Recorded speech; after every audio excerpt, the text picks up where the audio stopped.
Before borders were negotiated or city-states drew their claims, the lands along the Adriatic had already found their rhythm.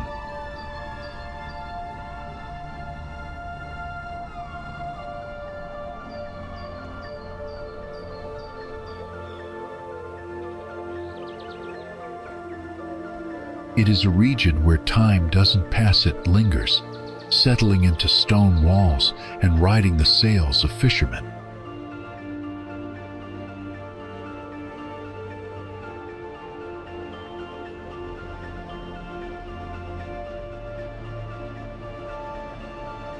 From the karst highlands to the sun-warmed coastline, every bend in the road tells of centuries layered upon one another, some forgotten, others fiercely remembered.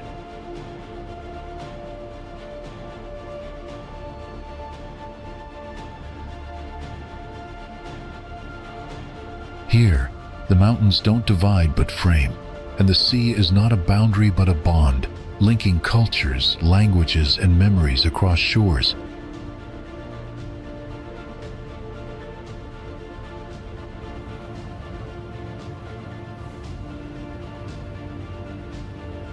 Waves carry more than salt, they carry stories, flowing between harbors, shared beneath porticos and echoed in seaside taverns.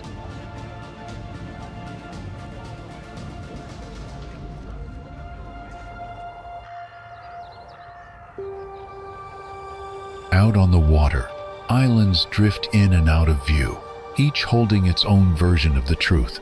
Roman remains, Venetian arches, quiet monasteries, or only the hum of cicadas.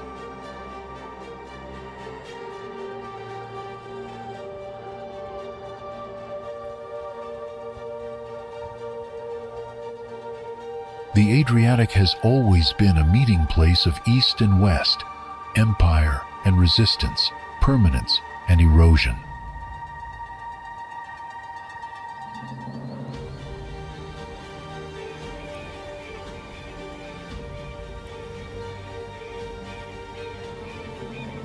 Some travelers come for the clarity of the sea or the way twilight rests gently on old stone.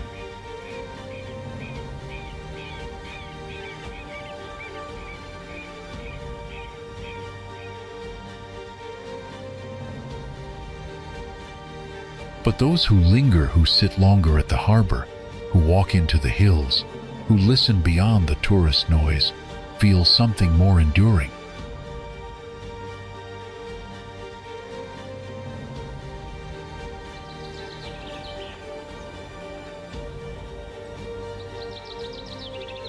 This is the Adriatic, layered, resilient, full of salt and soul.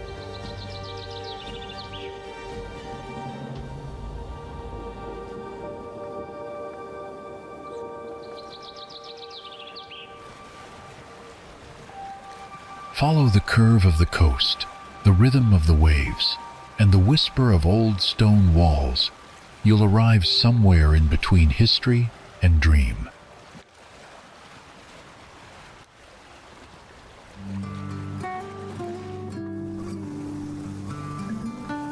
The Cape of Rodon is a notable section of Albania's coastline, combining historical significance with natural appeal.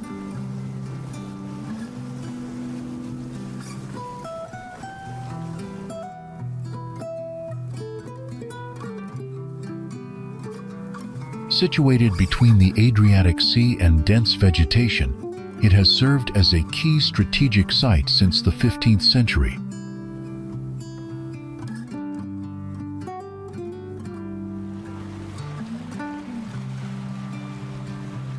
The remains of Rodoni Castle, constructed by national hero Skanderbeg, symbolize the region's defiance against Ottoman forces.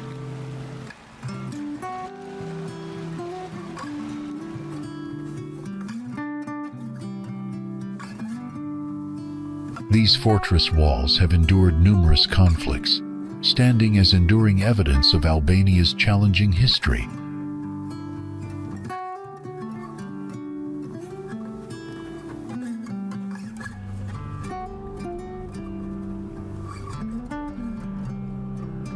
Close by, St. Anthony Church offers a tranquil medieval landmark where sailors once sought protection through prayer.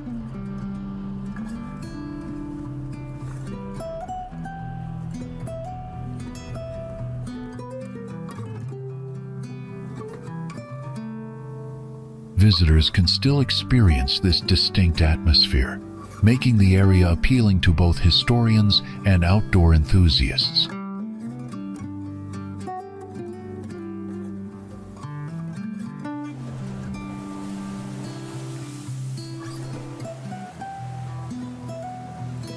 The surrounding forests feature well-maintained trails, ideal for exploration and quiet reflection.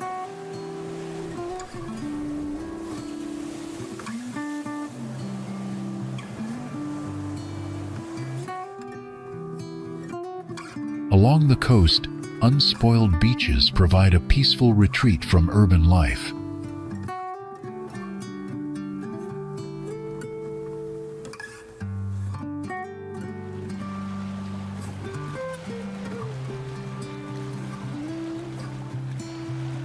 It presents a compelling mix of history, nature, and local legend that captivates all who visit.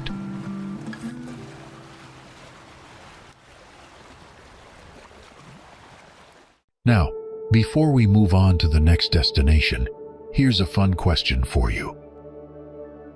Which country has the longest coastline along the Adriatic Sea?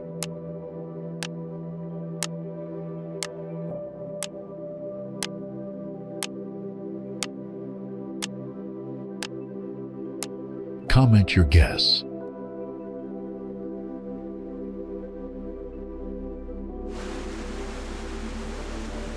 Nestled in the heart of Croatia's Dalmatian region, Krka National Park captivates visitors with its stunning waterfalls and lush greenery.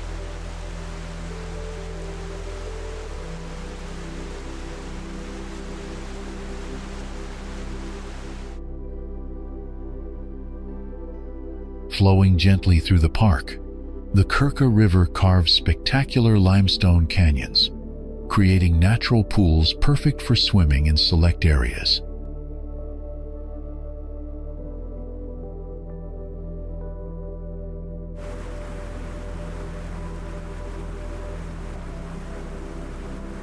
Turquoise pools form naturally beneath cascading waterfalls, offering mesmerizing views.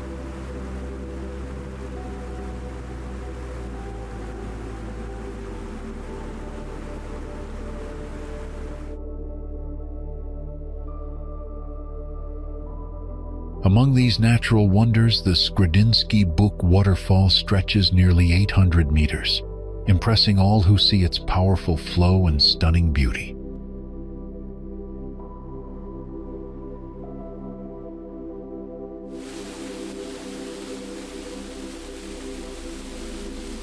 Wooden footbridges cross the river, enabling close exploration while carefully protecting the fragile ecosystem.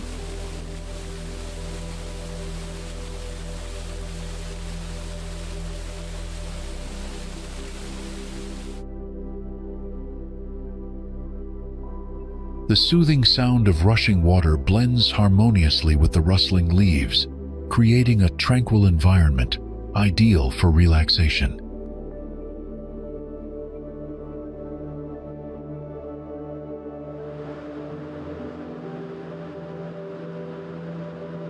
Lush vegetation, including ancient trees, thrives along the riverbanks and steep limestone cliffs shaped by the region's unique climate.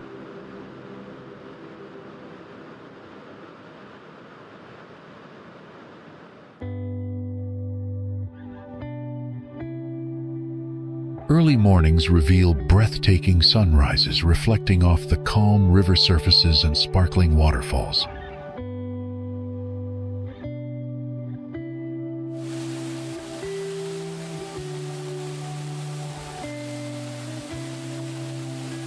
Well-maintained hiking trails invite outdoor enthusiasts to discover hidden corners and panoramic viewpoints throughout the park.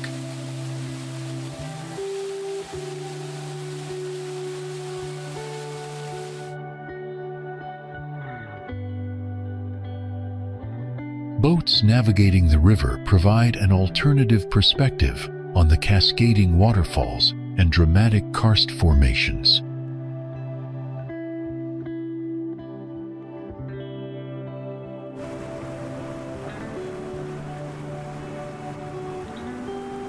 Careful management of the park ensures ecosystems remain balanced, allowing flora and fauna to flourish naturally without human interference.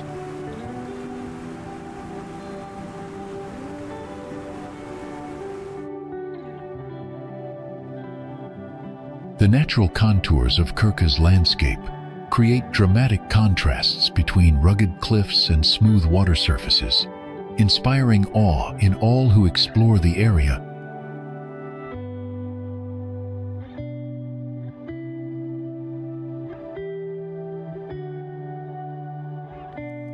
If you are watching this, please click the subscribe button in the corner of the screen. It's completely free, but means a lot to us.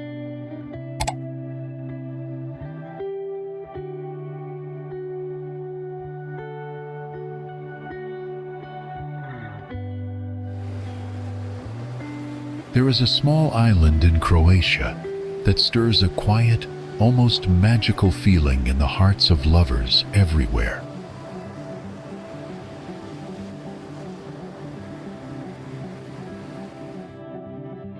It covers only a tiny area and remains completely uninhabited, without a single house, road, or permanent structure.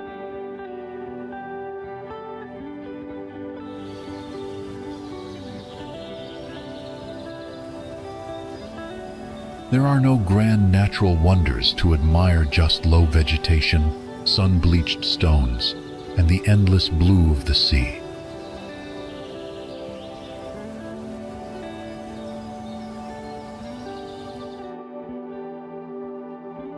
And yet, this quiet island has become one of the most talked about and beloved places in the entire world.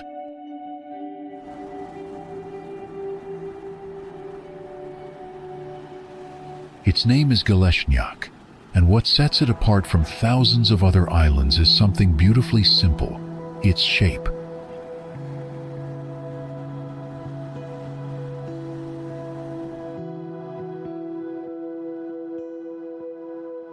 Galešnjak is shaped like a heart perfectly, unmistakably, and naturally earning it the nickname, the Island of Love.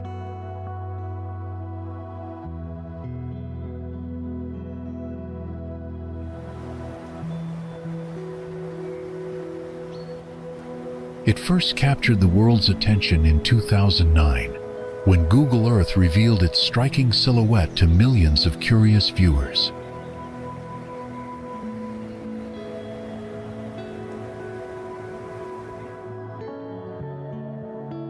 But long before the digital age, it was charted by Napoleon's cartographers in the early 1800s, already marked as unusual.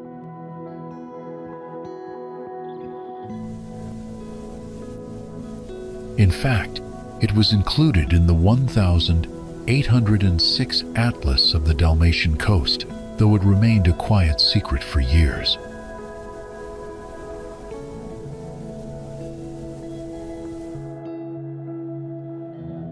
Now, thanks to its symbolism, Galešnjak is a destination for couples seeking something pure, private, and deeply meaningful.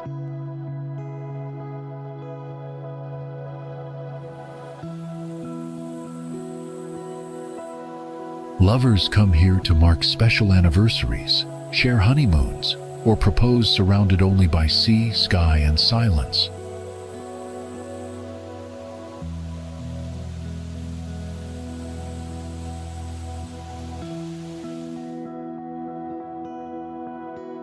There's something almost sacred about the air, something that draws people in without needing to say a single word.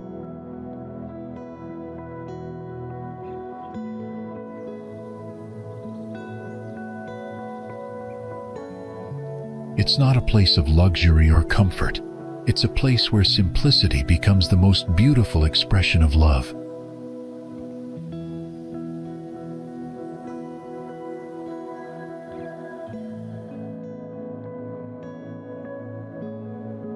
No electricity, no crowds, no distractions, only the sound of waves and the company of the one you love most.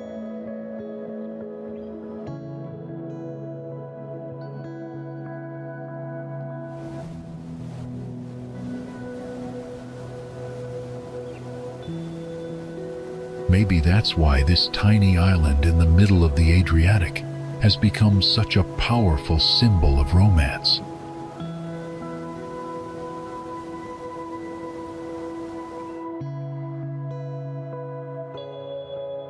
Because sometimes all it takes is a quiet place, shaped like a heart, to remind us what love really means.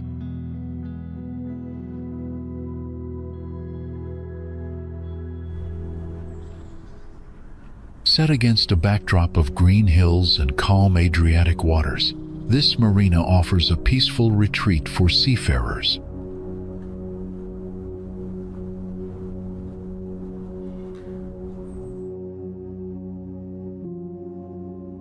Designed with precision and elegance, its layout allows for easy navigation and docking, even in busy summer months.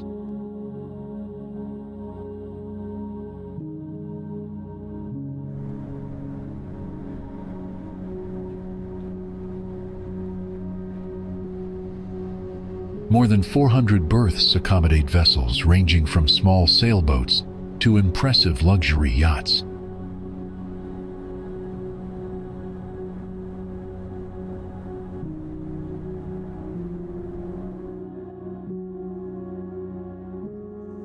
Daily activity at the docks reveals a steady rhythm of arrivals and departures, showcasing the marina's importance in regional sailing routes.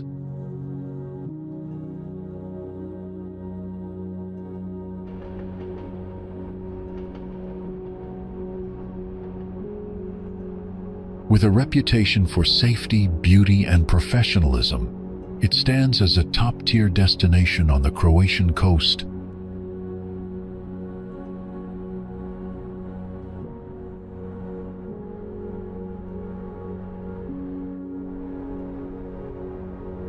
First mentioned in historical records in 1066, Šibenik was founded by Croats, making it one of the oldest native Croatian cities.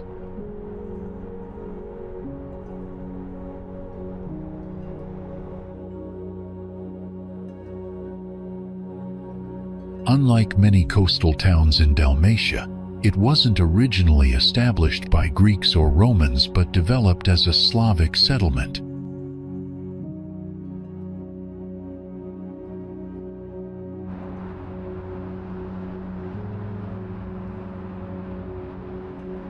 Guarding the entrance to Šibenik's Bay, the St. Nicholas Fortress was constructed in the 16th century to defend against Ottoman naval attacks.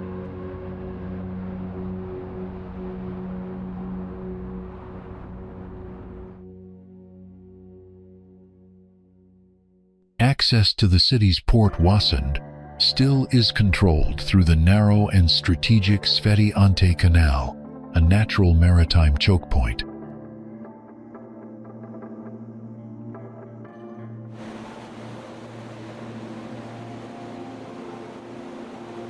Venetian engineers recognized the tactical value of this canal and fortified the surrounding area to secure Šibenik's harbor.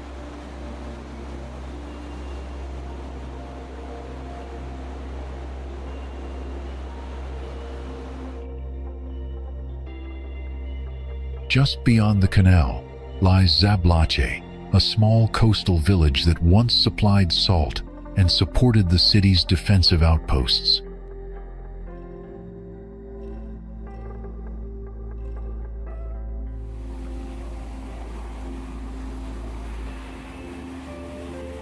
The connection between the sea, the fortress, and nearby settlements illustrates Šibenik's historical role as both a military stronghold and a regional trade hub.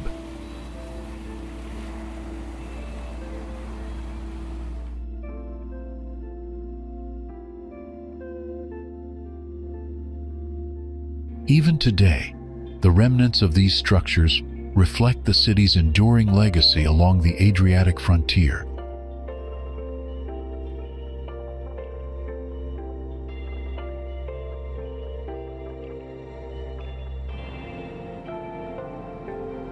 Originally known as Ragusa, Dubrovnik began as a settlement of refugees in the 7th century, seeking shelter from Slavic invasions.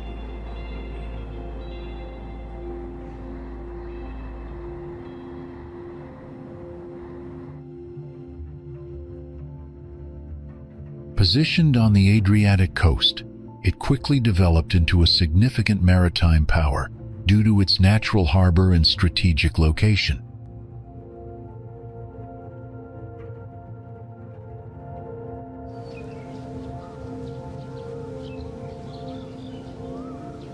By the 13th century, the city had established itself as a prosperous republic governed by an aristocratic council and elected rector.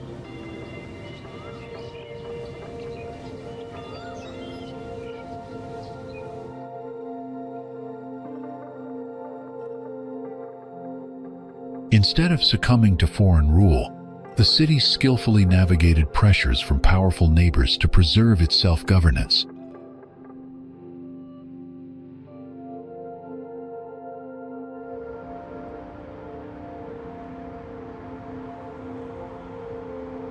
Through diplomacy and tribute, the Republic of Ragusa avoided military conquest while maintaining its sovereignty for centuries.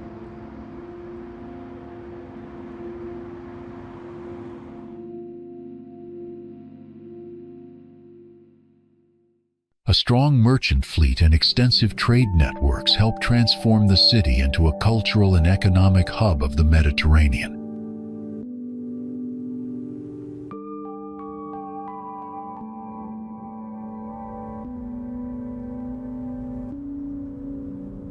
The famous city walls, some reaching 25 meters in height, were constructed over centuries to protect Dubrovnik from both land and sea invasions.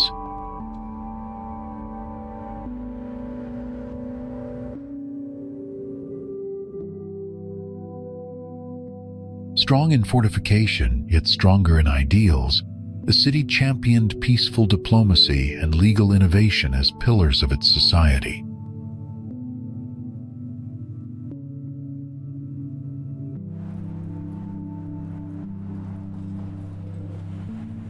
In 1416, Dubrovnik became one of the first European states to formally abolish slavery, reflecting its progressive legal traditions.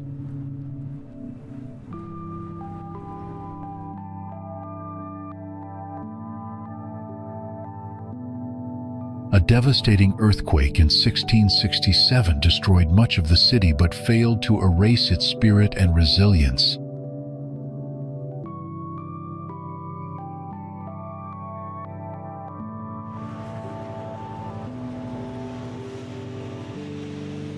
Rather than erasing its medieval roots, the rebuilding process enriched Dubrovnik's character through the addition of Renaissance and Baroque elements.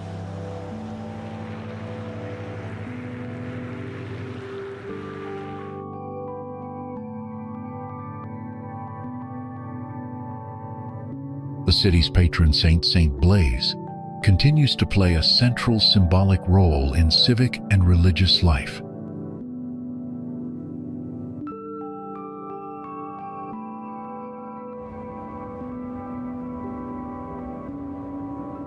Over the centuries, Dubrovnik nurtured poets, scientists, and scholars who shaped Croatian and European intellectual history.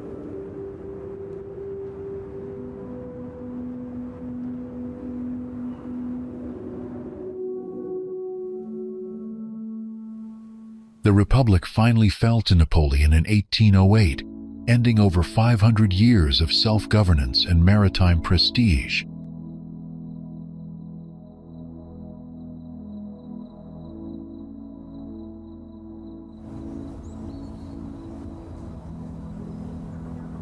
Have you visited Dubrovnik Old City before? Comment 2 if yes, or 4 if it's on your travel bucket list.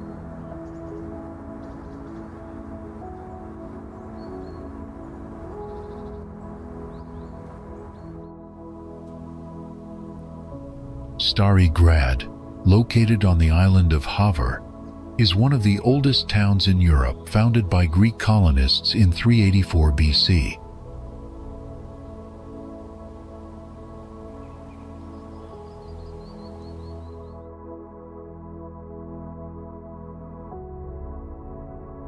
Originally named Pharos, it served as a vital trading and cultural hub throughout ancient times.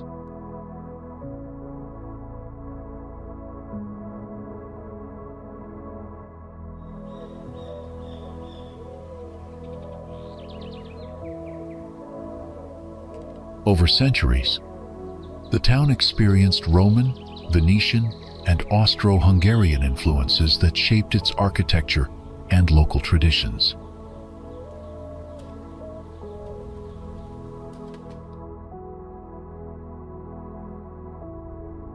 The historic harbor of Stari Grad has long served as a crucial maritime gateway, facilitating trade and cultural exchange across the Adriatic Sea.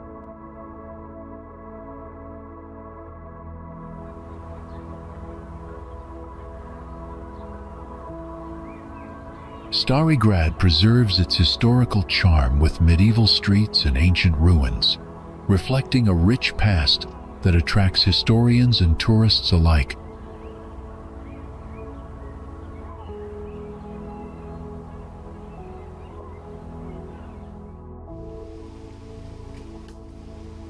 Initially established on an island, the community eventually became linked to the mainland by a slender natural causeway.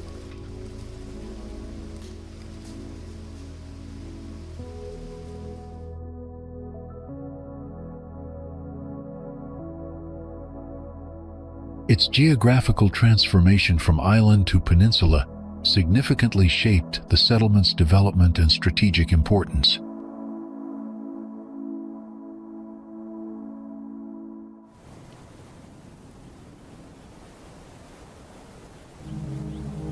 In the turbulent Middle Ages, the settlement served as a vital defensive stronghold against Ottoman incursions along the Dalmatian coast.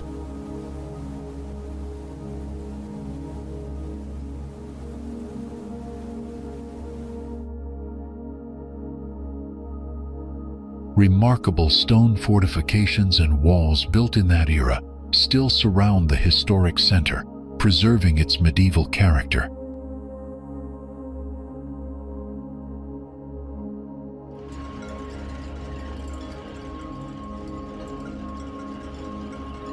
For centuries, the inhabitants primarily relied on fishing and grape cultivation, which deeply influenced local culture and traditions.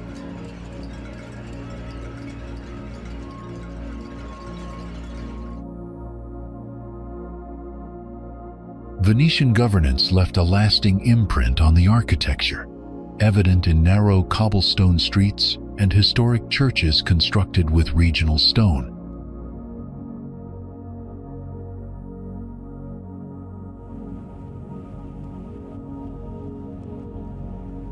Following the fall of Venetian rule, the area came under the control of the Habsburg Empire, maintaining its importance as a coastal trading hub.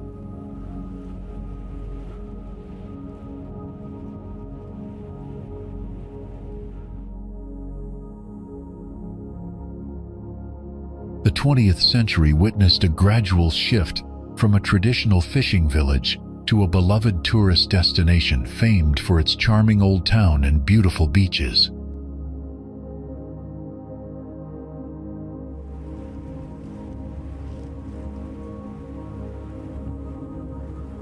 Growth and change have not diminished the community's deep-rooted Mediterranean spirit or its long-standing connection to the sea.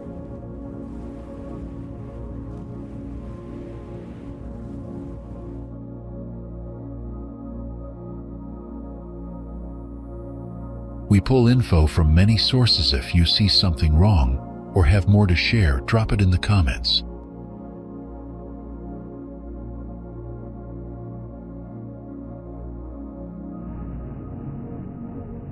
We'd love to hear from you.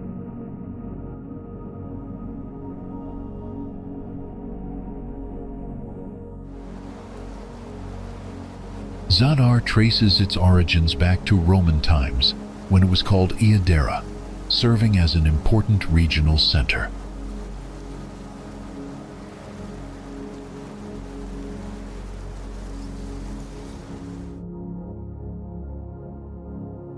Throughout the centuries, Byzantine and Croatian influences helped shape the city's diverse cultural and architectural heritage.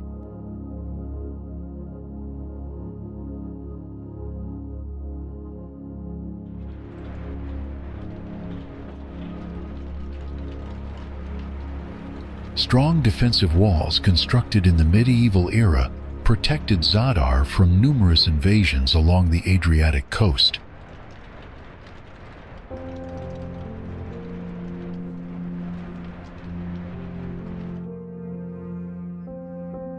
Remnants of Roman temples and early Christian basilicas still stand today, showcasing the city's rich historical layers.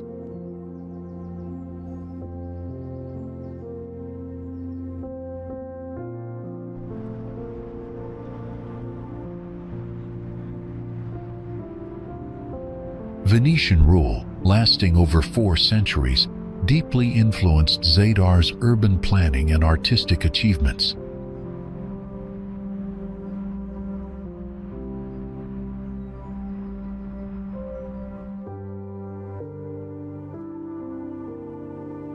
Maritime trade thrived under Venetian governance, establishing Zadar as a key connection between Central Europe and the Mediterranean world.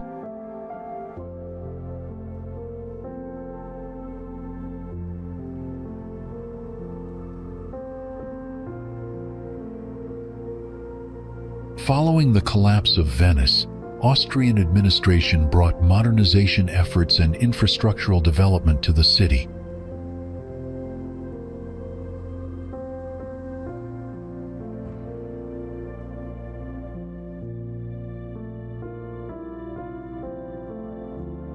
Although World War II bombings severely damaged parts of the city, extensive reconstruction preserved much of its historic character.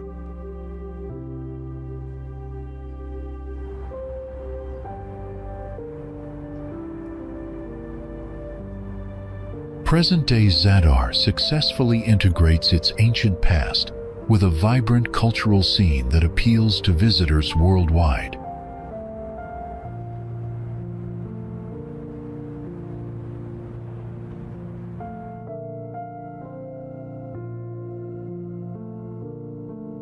The Old Town remains a living museum where centuries of history blend seamlessly with stunning Adriatic seaside views.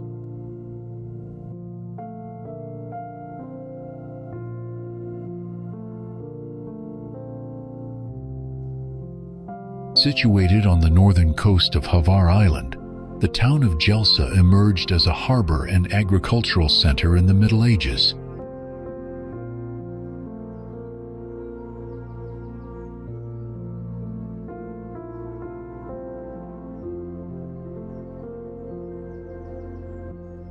Development accelerated when it became a regional port, providing shelter and trade links for inland villages and coastal settlements.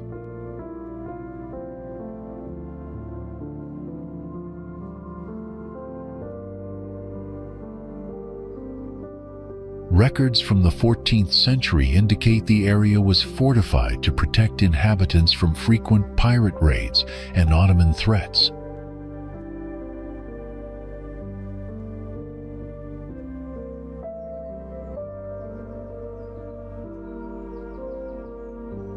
Stone churches, chapels, and civic buildings built in Gothic and Renaissance styles reveal the town's religious and cultural significance.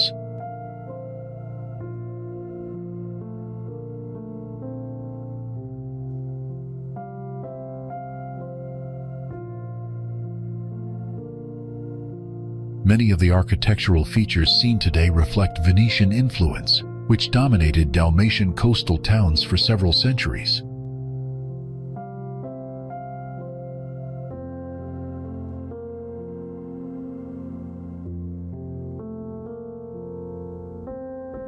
Prosperity came through maritime trade, fishing, and winemaking, especially during the height of the Venetian Republic's control.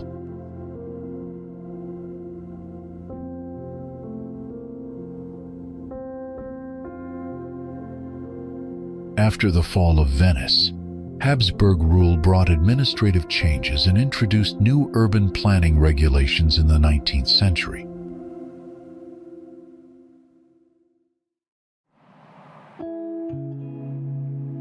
Like other Adriatic towns, Jelsa endured periods of hardship, including emigration and economic decline following the World Wars.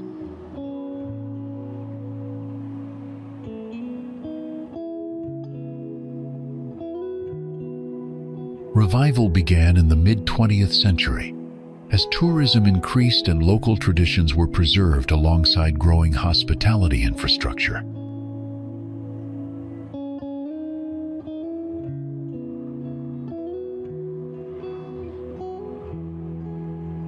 Is there a region or country you're curious to explore next? Let us know, and we'll uncover it together in an upcoming video.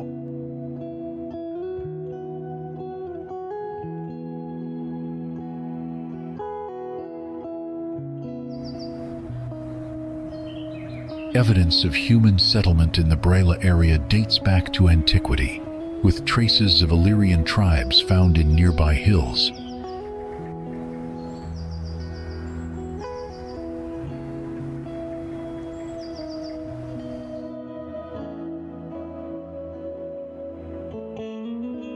Archaeological remains suggest Roman presence along the coast, likely tied to maritime trade and agriculture in the region.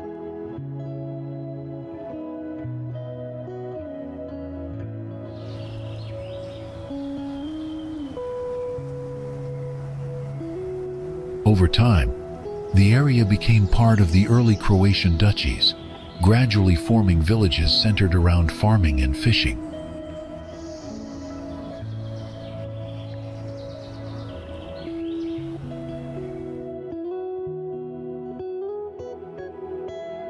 Throughout the Middle Ages, local communities faced constant threats from pirates and Ottoman incursions, prompting fortified settlements inland.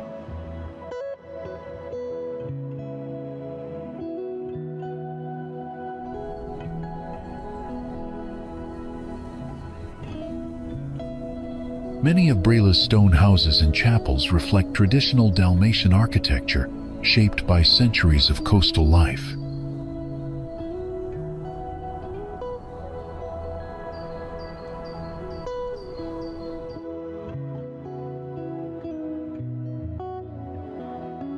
Records from the Venetian Republic period show Brela as a small but stable village under the protection of local noble families.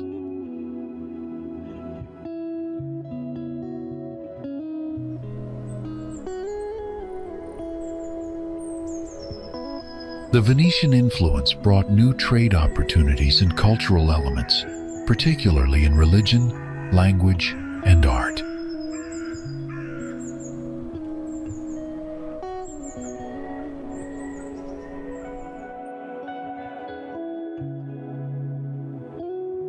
After Venice's fall, Brela was absorbed into the Austro-Hungarian Empire, experiencing slow modernization and improved infrastructure.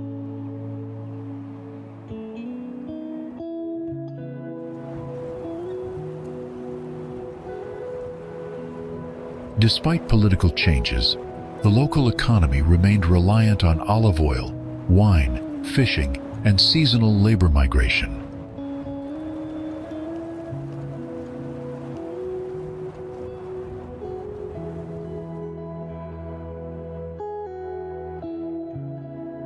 In the 20th century, especially after World War II, tourism began to transform Brela's economy and physical landscape.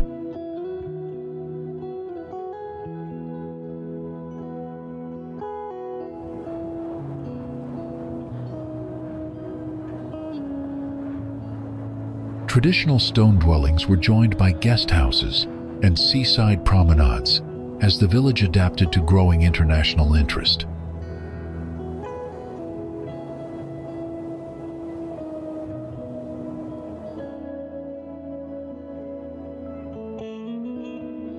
By the 1960s, Brela had earned recognition for its natural beauty, placing it among the early Adriatic tourist destinations.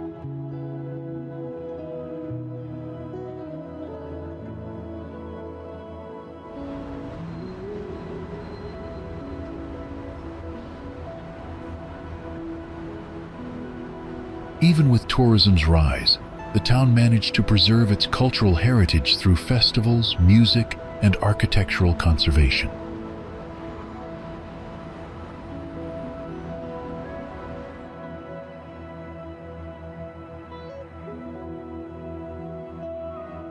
Today, elements of the past, like centuries-old churches and dry stone wallsco, exist with modern amenities and coastal resorts.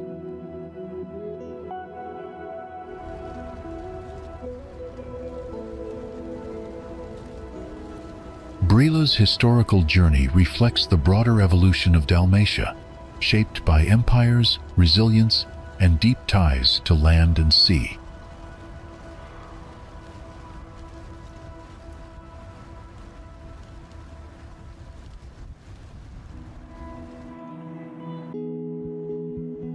Located on the northwestern tip of Adriatic, Veli Rat Bay is known for its tranquil waters and unspoiled nature.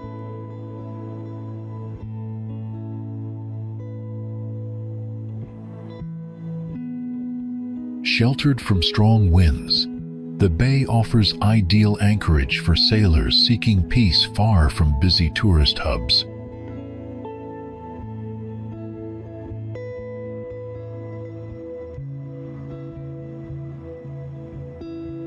Surrounding pine forests and rocky beaches create a serene setting, perfect for swimming, snorkeling, or quiet afternoon walks.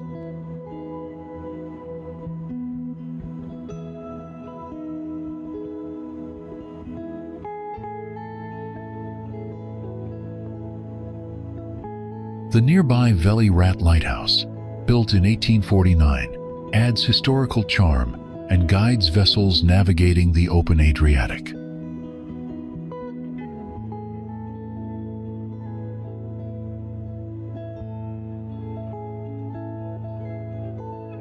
With crystal-clear waters and minimal development, the bay provides a sense of seclusion rarely found along Croatia's coast.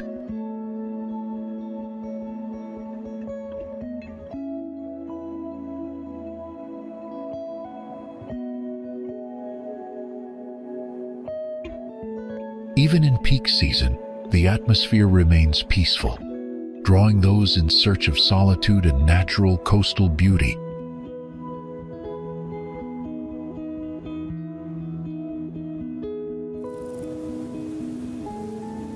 Zlatni Rat, located on the southern coast of Brach Island, has been shaped over centuries by natural and cultural forces.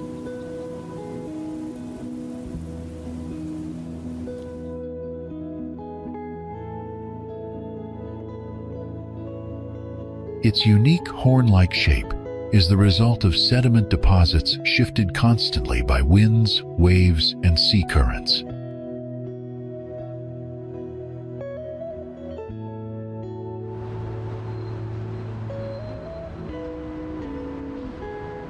Historically, the surrounding area was used for agriculture and fishing before becoming one of Croatia's most iconic beach destinations.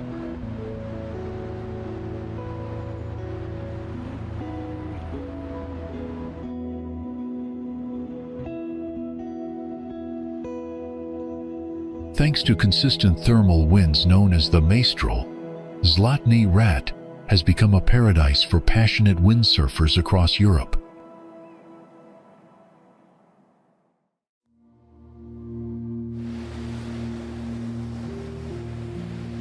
Steady afternoon breezes create ideal conditions for both beginners and seasoned professionals seeking speed and control on the water.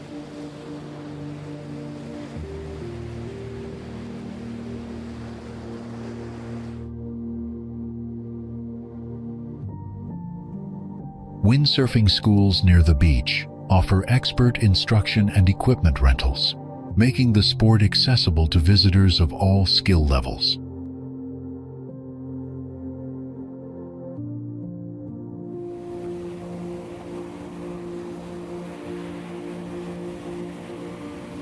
Athletes often gather here to train and compete, drawn by the reliable wind patterns and wide-open coastal space.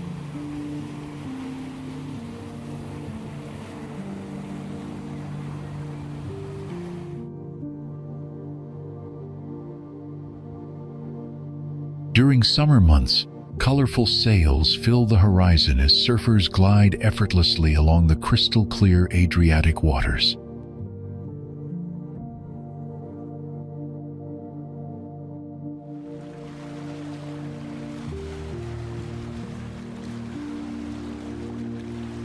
Adrenaline seekers appreciate the challenge of changing wind angles near the tip of the beach, where currents shift rapidly.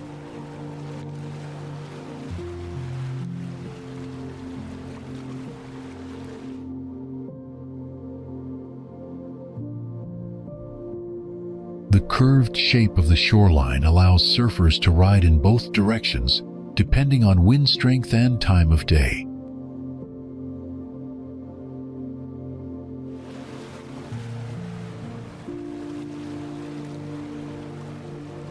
Local competitions and international events often take place here, adding vibrant energy to the otherwise serene coastal atmosphere.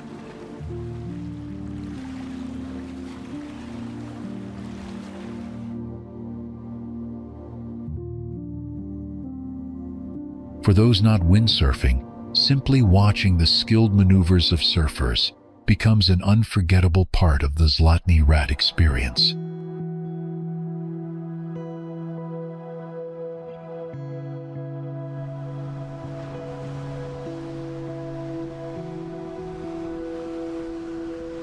Early morning sessions tend to offer calmer waters, perfect for practicing balance and technique before winds pick up.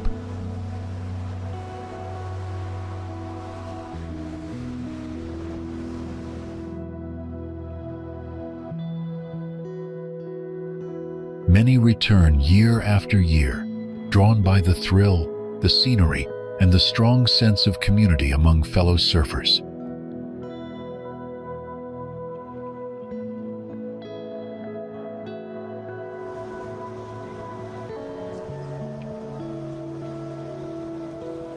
Zlatni Rat continues to gain recognition not only as a natural wonder, but also as one of Europe's premier windsurfing spots.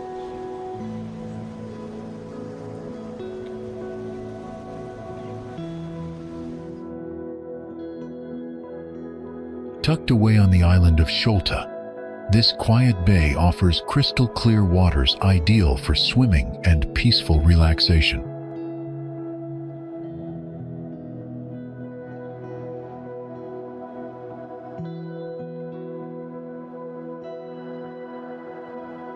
Surrounding pine forests and rugged shoreline create a natural setting that feels both secluded and deeply connected to the sea.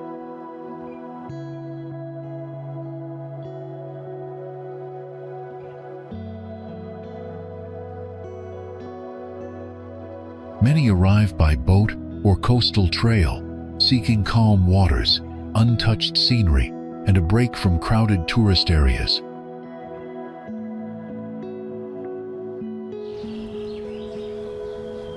The historic town of Nin is considered the cradle of Croatian statehood, serving as the first royal seat of early Croatian kings.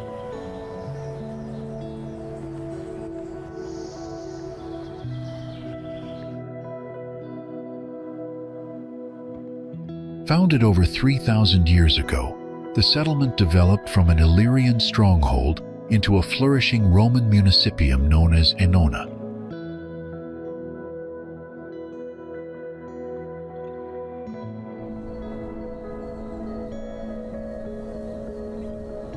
Surrounded by the protective waters of Nin Lagoon, the town held both strategic and economic importance throughout ancient and medieval times.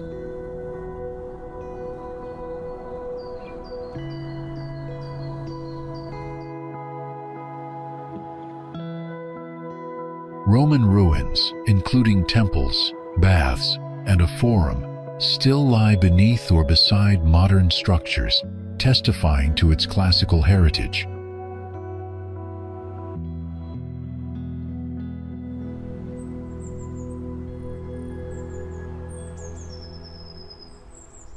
Salt extraction from the lagoon began in Roman times and continued as a key economic activity well into the Middle Ages.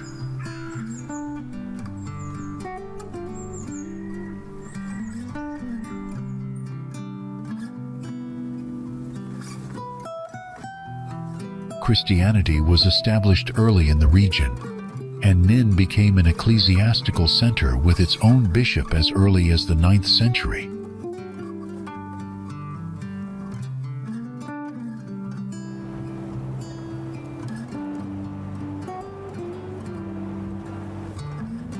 St. Cross Church, often called the smallest cathedral in the world, symbolizes the town's deep spiritual and cultural identity.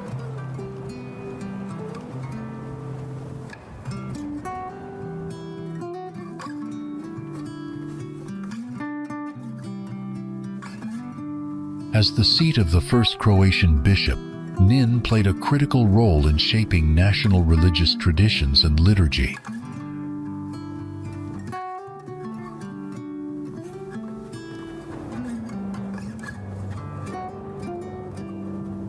Medieval Nin faced repeated invasions and destruction, particularly from Venetians and Ottomans, but was always rebuilt by its resilient population.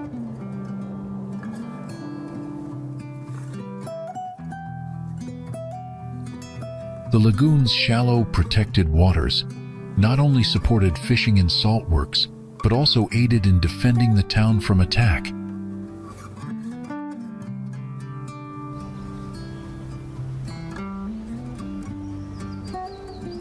Under Venetian control, the town's autonomy declined, yet its religious and salt-producing legacy remained strongly rooted in local life.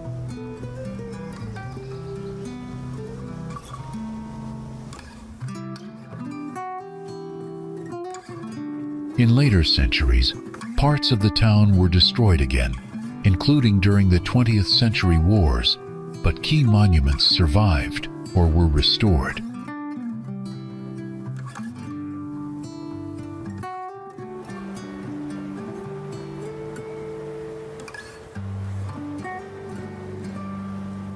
Healing mud found in the lagoon brought renewed interest in the area for its natural therapeutic properties.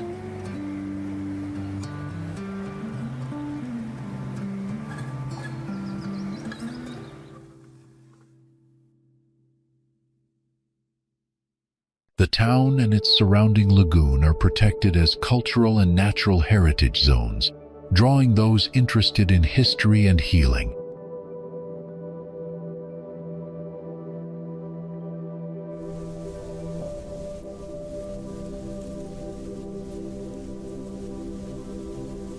Nin's layered past spanning Illyrian, Roman, medieval Croatian, and Venetian chapters makes it one of Croatia's most historically rich destinations.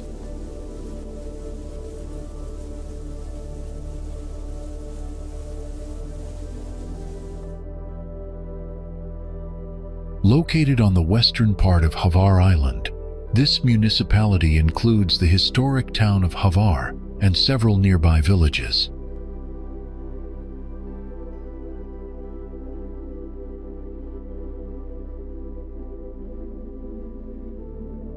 Its rich history dates back to ancient Greek colonization, later flourishing under Roman, Venetian, and Austro-Hungarian influence.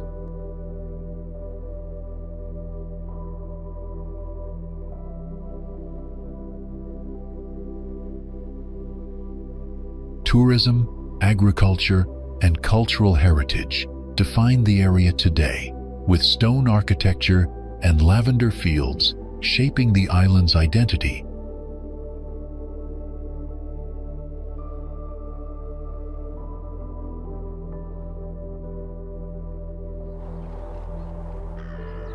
Situated on the remote island of Vis, this municipality encompasses the town of Vis, and several smaller coastal settlements.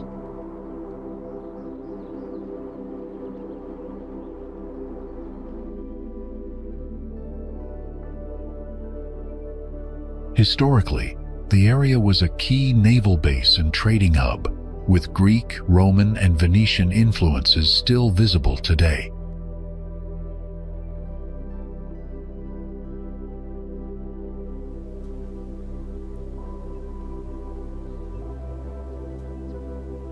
Modern-day Vis balances rich cultural heritage with sustainable tourism, preserving its unspoiled coastline and traditional island lifestyle.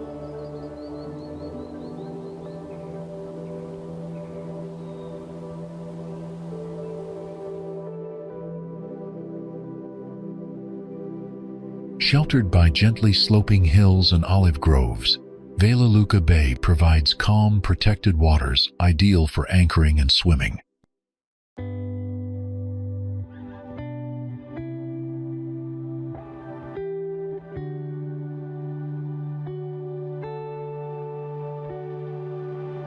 The wide natural harbor has historically supported fishing and maritime trade, making it one of Korčula Island's safest coastal inlets.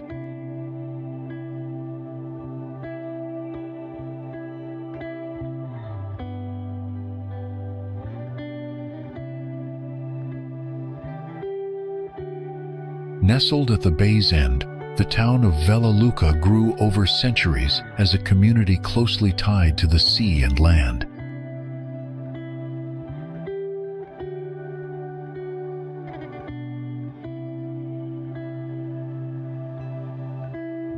Archaeological discoveries from nearby Vela cave indicate continuous human presence in the area since prehistoric times.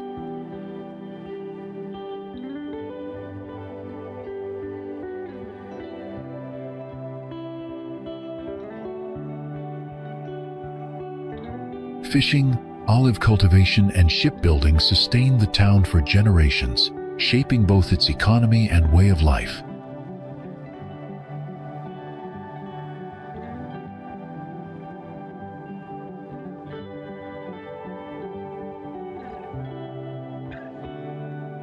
Stone houses, seaside promenades, and public art displays now blend local tradition with a quiet modern charm.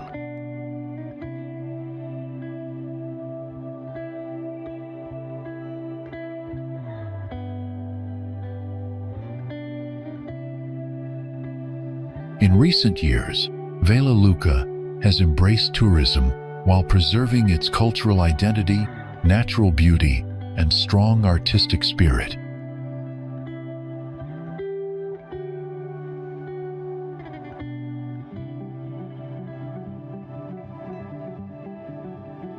Cultural festivals and klapa music performances continue to celebrate the town's Dalmatian roots and communal creativity.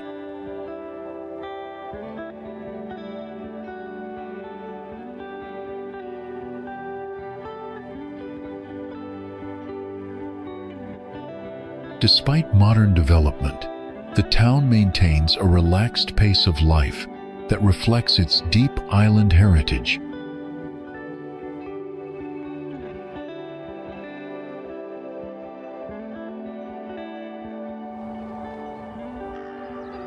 As one of the largest marinas on the Adriatic, this modern harbor offers extensive berths for both yachts and sailing boats.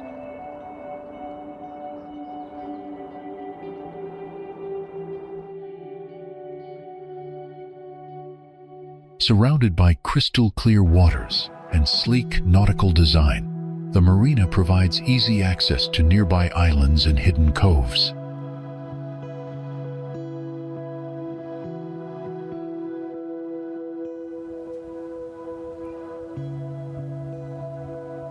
Sailing enthusiasts appreciate the excellent facilities, calm conditions, and central location along Croatia's celebrated Dalmatian coast.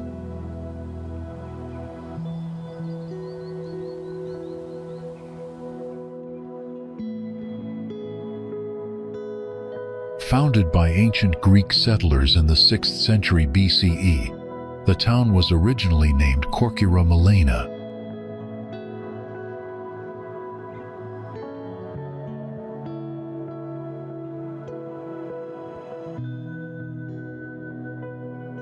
Over time, the Roman Empire absorbed the settlement, introducing roads, public buildings, and a classical urban structure.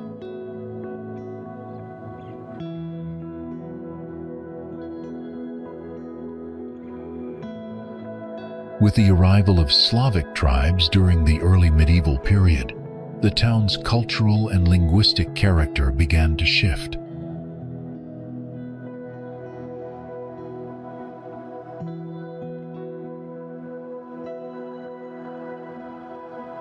Under Venetian control from the 15th century, Korčula saw the construction of defensive walls and refined Gothic Renaissance buildings.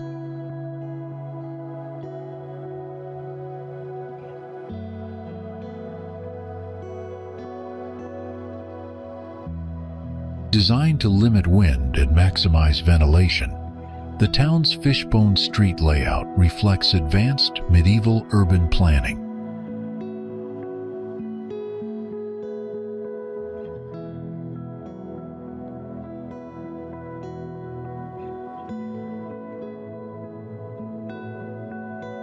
Thanks to careful preservation efforts, the core of the old town still retains its authentic medieval structure and charm.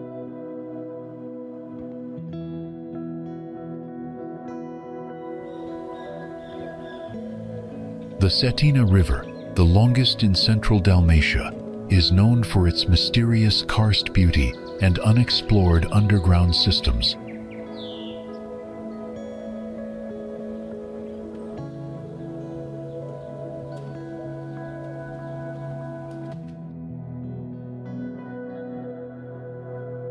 It originates at an altitude of 385 meters on the northwestern slopes of the Dinarides, near the village of Cetina.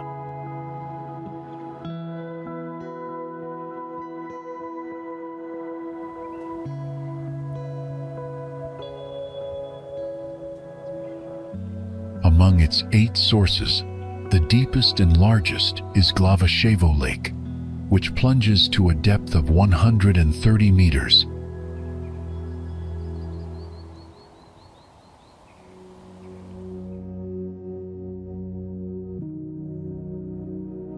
About 100 meters above the main spring lies the Gospodska Pećina cave, once a refuge throughout many historical eras.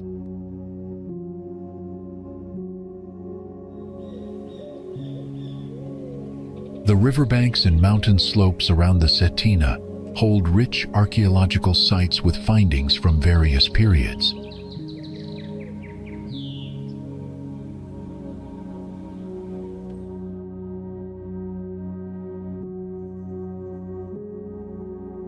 Artifacts recovered from the river silt and surrounding karst are now displayed at the Sinj Museum of the Cetinska Krajina region.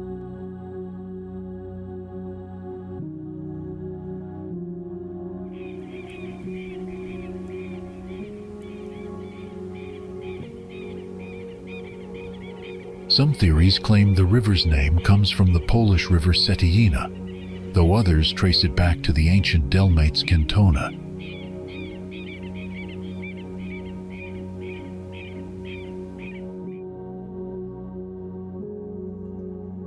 A part of Cetina's water power is captured by the Peruchko Lake Reservoir, located 25 kilometers downstream from its source.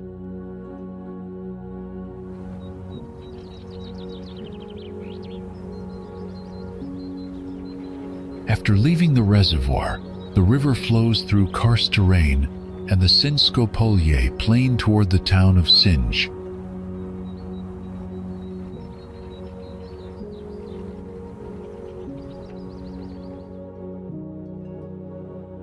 Near Gardun, close to the town of Trilje, Cetina enters a dramatic canyon surrounded by rocky cliffs and ancient lookout points.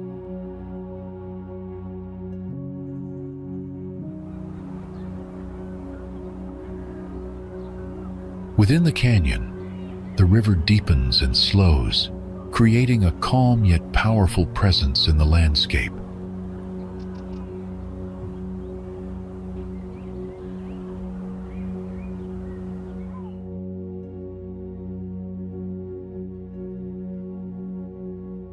After a long journey through varied landscapes and historical landmarks, the Cetina River empties into the Adriatic Sea at the town of Omiš.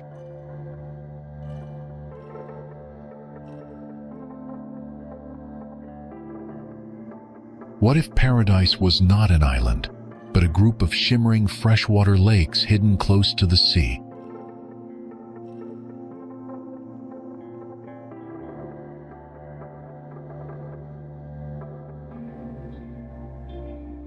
At Baćina Lakes, visitors find peace away from busy coastal areas, embraced by nature's calm and quiet atmosphere.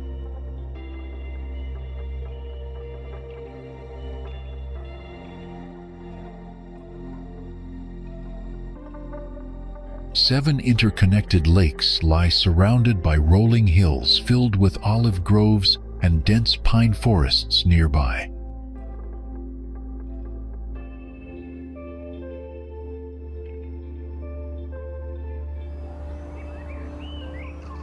Looking for a perfect mix of stunning coastline and vibrant culture?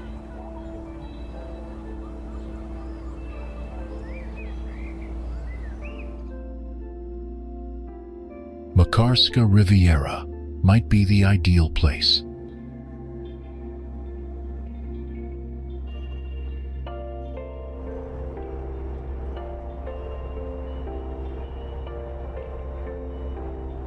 This beautiful stretch along the Adriatic Sea is known for its clear waters, dramatic cliffs, and charming seaside towns.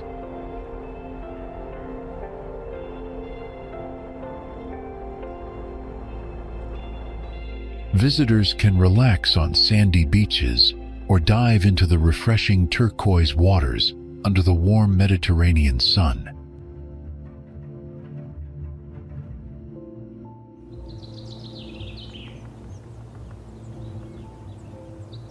Behind the coast, the Biokovo Mountains offer excellent hiking trails with breathtaking panoramic views for adventurous travelers.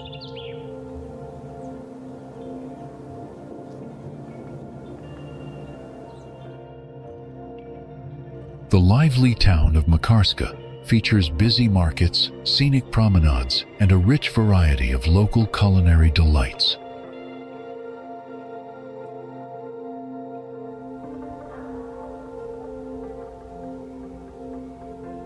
Walking along the waterfront, you can enjoy fresh seafood at traditional konobas and experience Dalmatian music and festivals.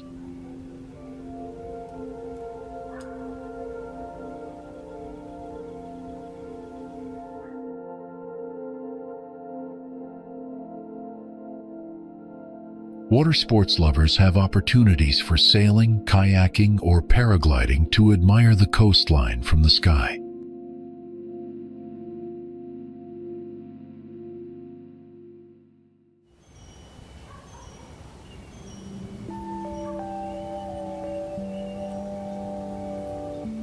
History enthusiasts can explore old churches and monuments scattered throughout the picturesque coastal towns.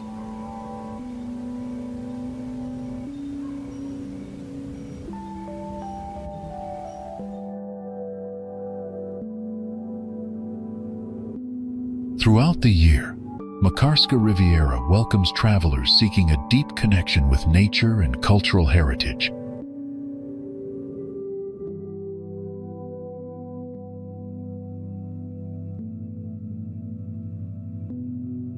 The Roman Emperor Diocletian could never have predicted his palace would become a thriving museum, alive with Mediterranean culture.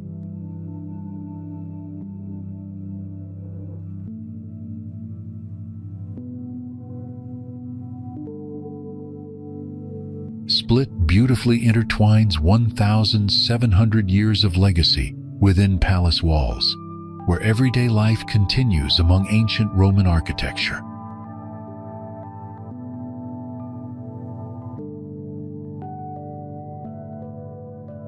Narrow palace alleys lead to quiet courtyards, old temples turned into chapels, and underground chambers rich in imperial history.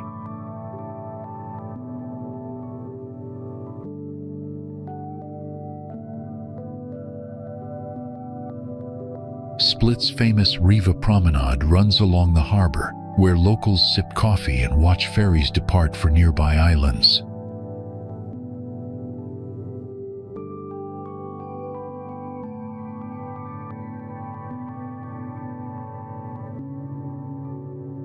The city makes a great starting point for island trips to Vis, Brač, and Hvar, with frequent daily ferries.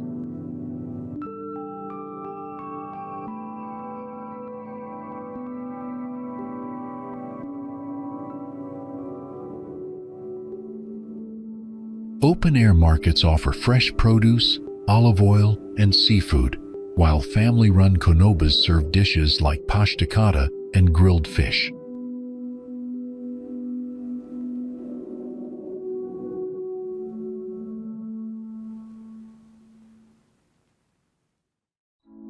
The Cathedral of St. Domnius, once Diocletian's tomb, stands tall, with a bell tower offering sweeping views of Split.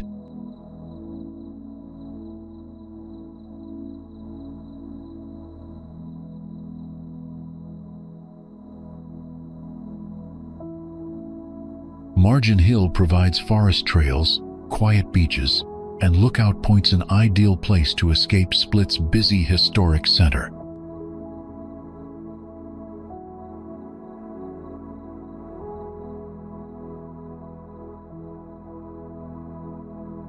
At night, the city comes alive with music, wine, and laughter, echoing through palace courtyards and seaside cafes.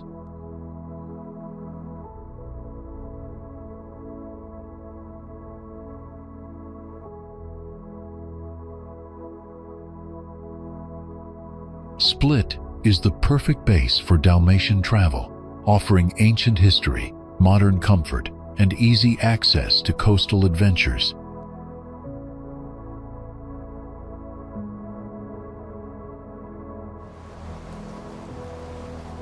Croatia's coastline hides charming gems that reflect the true essence of life on small, authentic Dalmatian islands.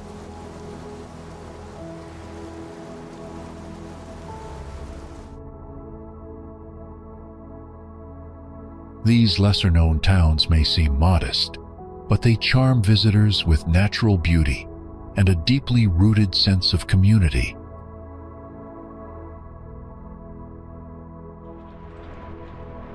Stone-paved streets twist through town centers, revealing red rooftops and sunlit white walls, typical of classic Dalmatian architecture.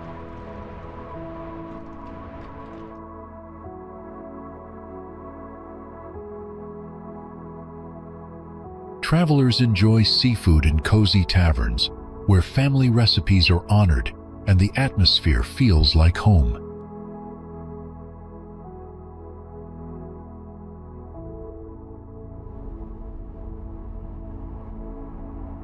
Sumartin's tranquil beaches offer calm, clear waters, ideal for swimming, snorkeling, or unwinding by the peaceful Adriatic shore.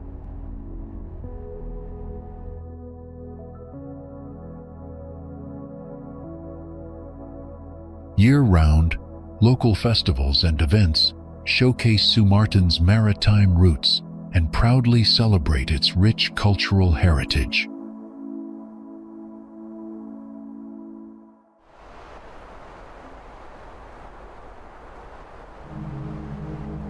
Though small, Sumartin connects Brač to the mainland, acting as a vital ferry point for visitors and supplies.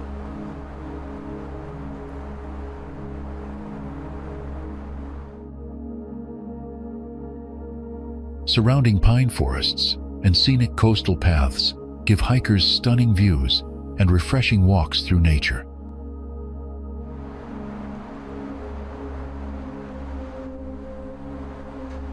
Sumartin encourages guests to slow down and enjoy a way of life where tradition and nature gently blend together.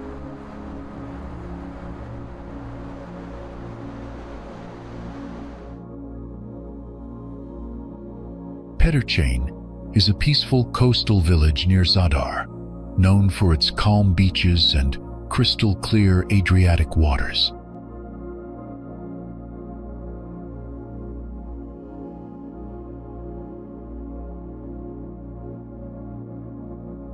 Surrounded by pine forests and olive groves, Petrčane offers a relaxing escape with stunning views and natural Mediterranean beauty.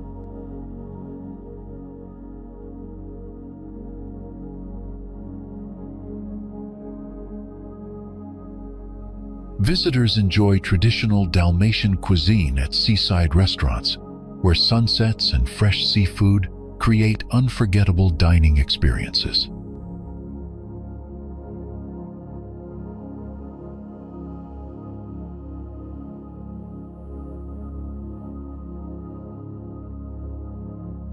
With nearby historical towns and easy access to national parks, Petrčane is a perfect base for exploring northern Dalmatia.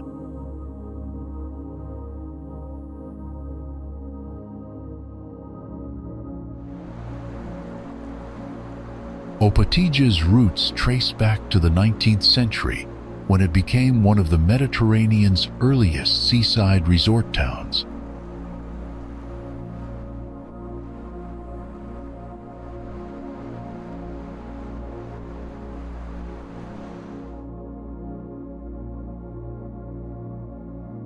Once a humble fishing village, it soon attracted European aristocrats drawn by the mild weather and breathtaking coastal scenery.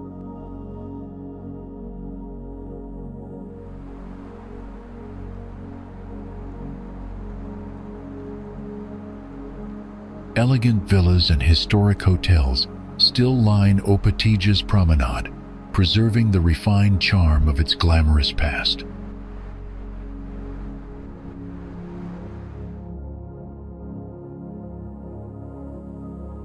The town is renowned for beautifully landscaped parks and lush vegetation, creating a peaceful and rejuvenating environment for visitors.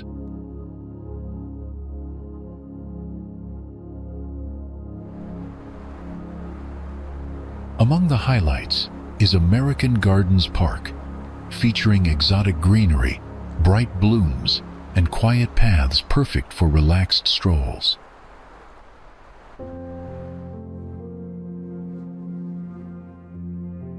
Travelers often pause on benches throughout the gardens, soaking in panoramic views of the serene Adriatic coastline.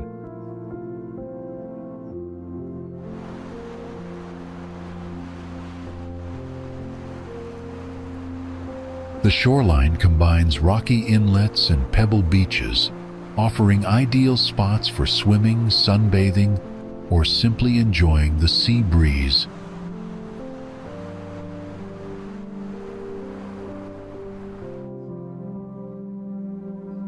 Croatia's best-kept secret isn't in most travel guides. It's an island where dolphins leap and pine forests whisper seafaring tales.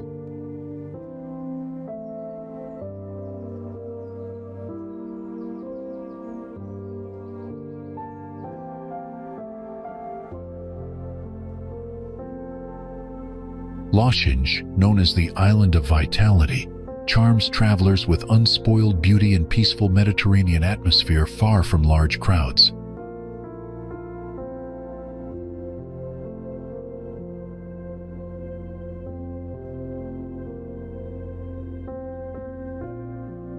The towns of Mali Laguna and Veli Rat feature colorful Venetian-style houses surrounding busy harbors filled with small fishing boats.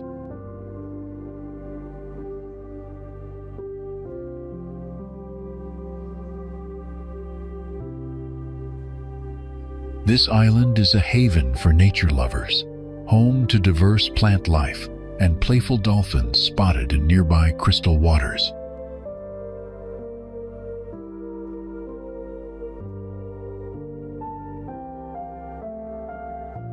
Wellness seekers enjoy herbal therapies and sea salt treatments, supported by Laguna's health-boosting microclimate and mild weather year-round.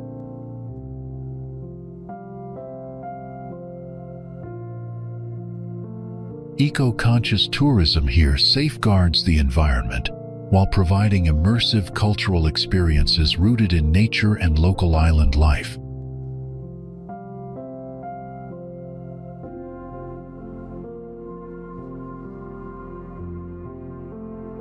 Veli Rat enchants visitors with pastel buildings, old churches, and peaceful gardens blooming with Mediterranean plants and citrus trees.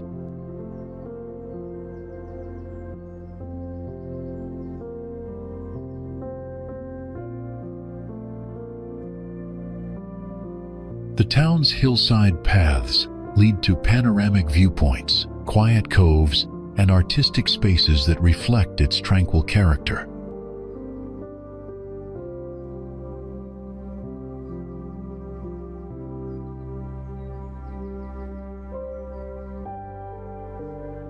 Plan your Galešnjak adventure soon. This magical island remains uncrowded, but won't stay a hidden treasure forever.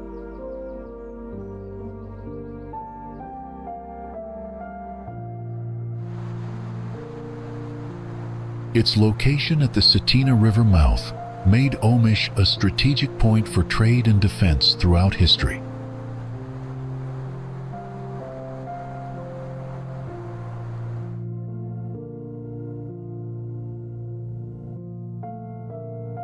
During the Middle Ages, Omiš became famous for pirate activity led by the powerful Kočić noble family.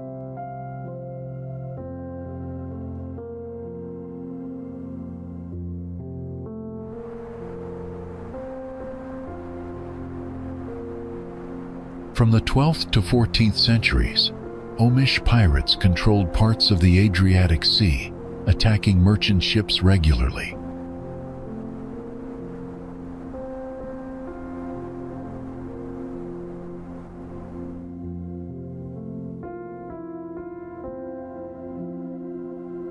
They used fast, narrow boats called sagittae to raid ships and quickly escape upriver to safety.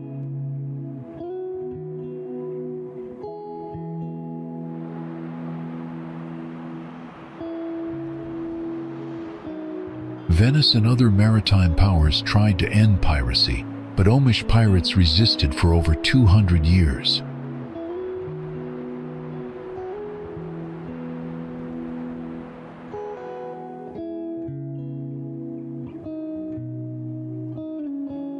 Eventually, in the 15th century, Venetian forces defeated the pirates and took control of the town.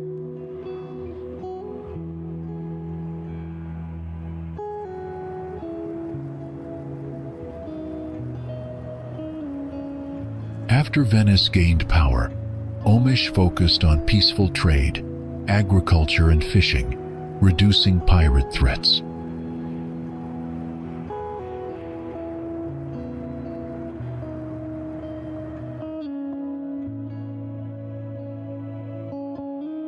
Many defensive structures, such as the Fortica fortress, were built to protect Omiš from Ottoman invasions.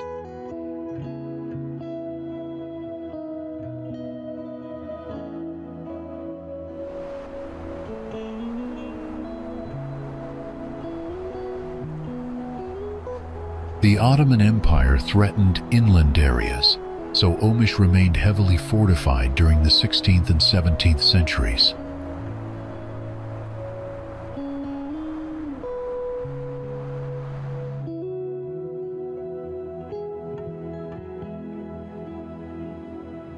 After Venice's fall in 1797, Omiš came under Habsburg, then French, and later Austro-Hungarian rule.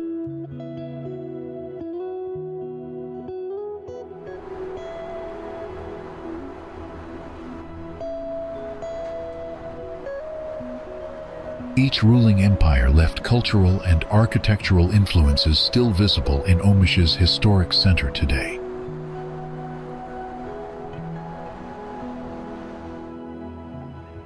Following World War I, Omiš became part of the Kingdom of Yugoslavia and later Socialist Yugoslavia after World War II.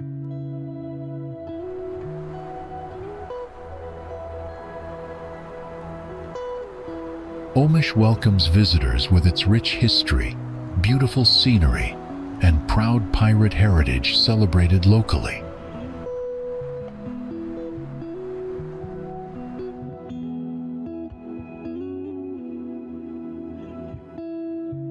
Tourism now thrives alongside agriculture and fishing, making Omiš a unique destination blending past and present.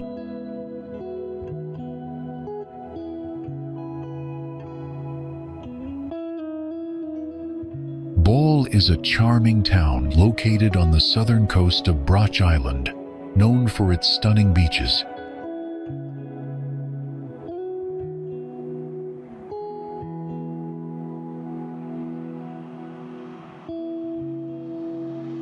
The famous Zlatni Rat Beach attracts visitors worldwide with its unique, ever-changing shape and crystal-clear waters.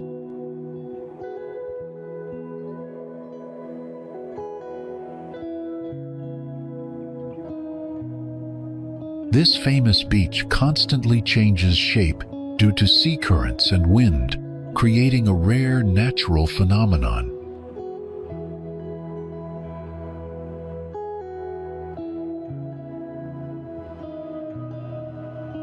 Thousands of tourists visit annually to swim, sunbathe, and capture photos of the striking white pebble spit.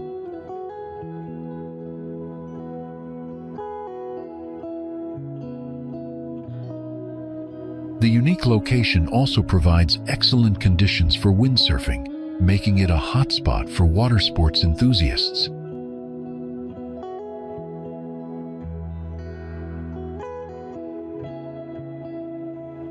Bol offers a relaxed atmosphere with narrow streets, traditional stone houses, and vibrant local markets full of fresh produce.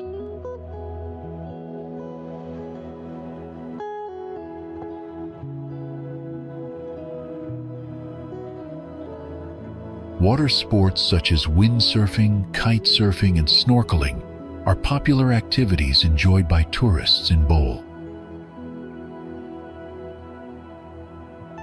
Historic sites like the Dominican Monastery and the Church of St. John the Baptist showcase Bol's rich cultural heritage.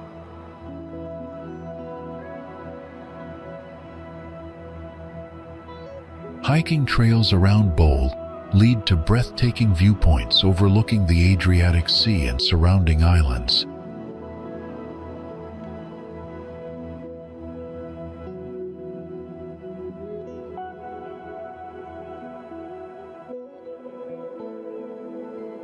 Beautiful Mediterranean pine forests surround the town, offering peaceful hiking trails and cool natural shade for visitors.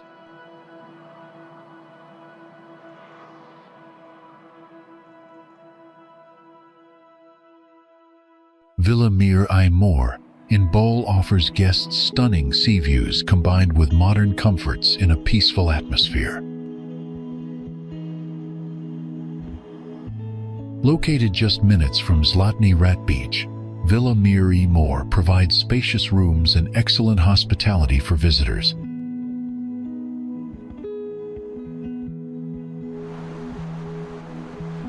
With origins tracing back to Roman times, Rovenge is a beautiful coastal town found along the scenic Istrian Peninsula.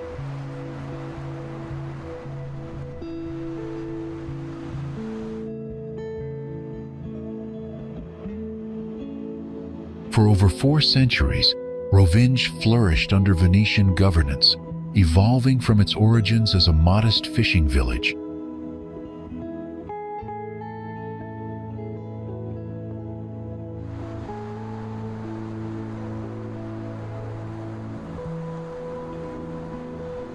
The town's narrow cobblestone streets wind up to the hilltop, dominated by the Baroque Church of Saint Euphemia.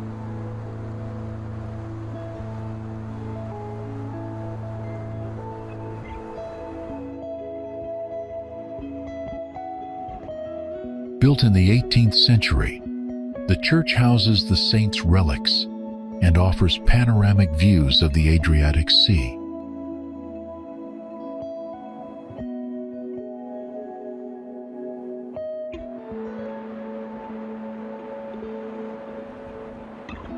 In the Middle Ages, Rovinj developed into a vital maritime center, maintaining busy trade routes throughout the Mediterranean region.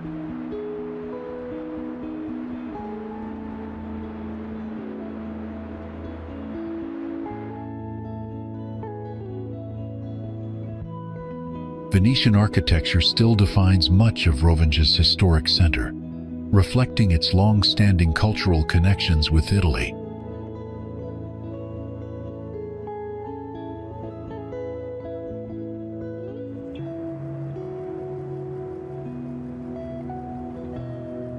In the 19th century, Rovinj transitioned from Venetian to Austro-Hungarian control, influencing its diverse architectural styles.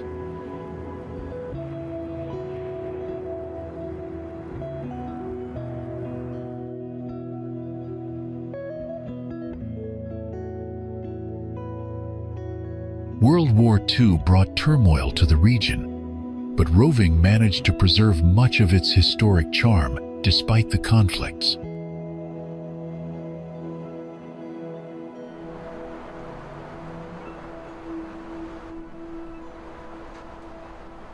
Since becoming part of modern Croatia, Rovinj has developed into a popular tourist destination, attracting visitors with its rich heritage.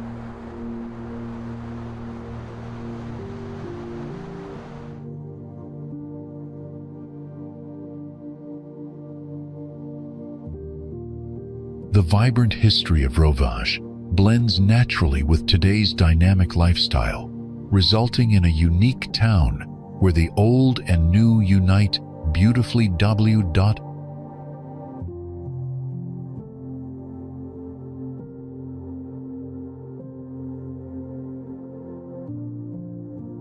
Most of Croatia and southern Dalmatia are separated by the Neum Corridor, a stretch of land about 10 kilometers wide, which prevents a direct land connection.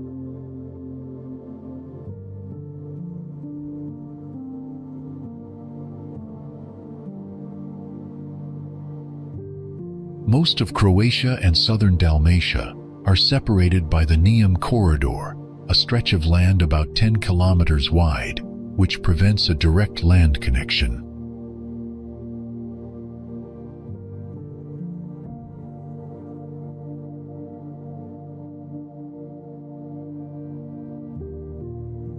Because of this, the idea of building the Pelješac Bridge was first proposed back in 1997.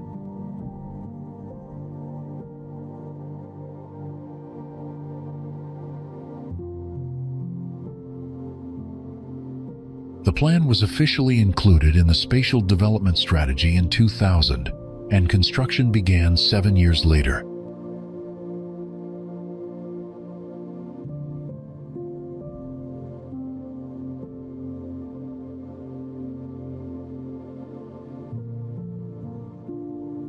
When Croatia joined the European Union in 2013, it opened the door to co-financing the bridge through EU funds.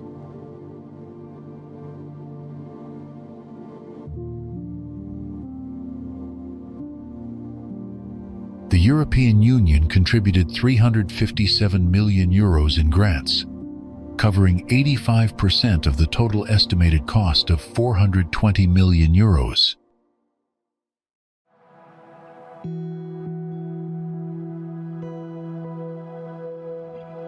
The Pelješac Bridge was finally opened in July 2022, and today approximately 12,000 vehicles cross it daily.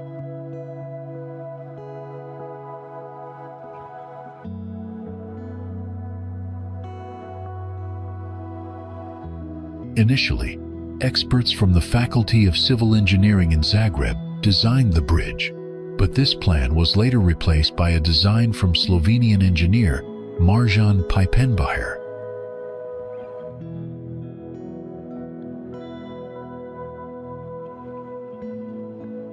The bridge is a suspension type, spanning 2,404 meters in length, with 6 main columns and 13 steel spans.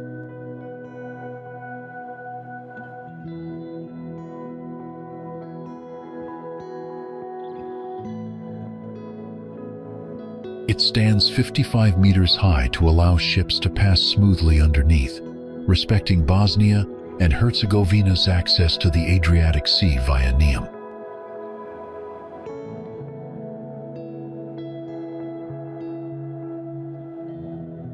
The bridge crosses a sensitive ecological zone in the Primošten Bay, declared a marine nature reserve in 1983 and protected under the Natura 2000 network.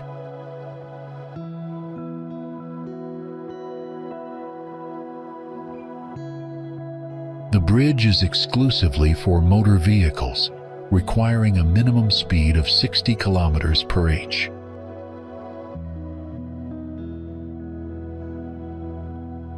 It does not have sidewalks or bicycle lanes, and heavy trucks and vehicles carrying dangerous goods are prohibited.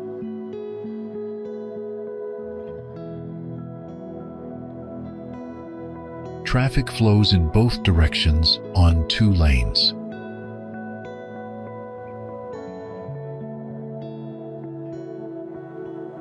In addition to the bridge, new roads totaling 30 kilometers were constructed to improve connectivity within Croatian territory.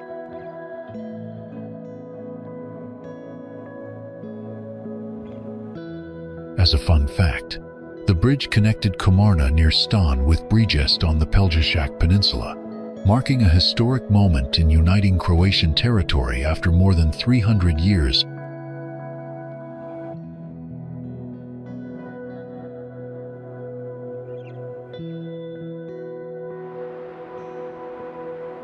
Some places feel so still that silence seems older than the stones, and the wind whispers stories instead of noise.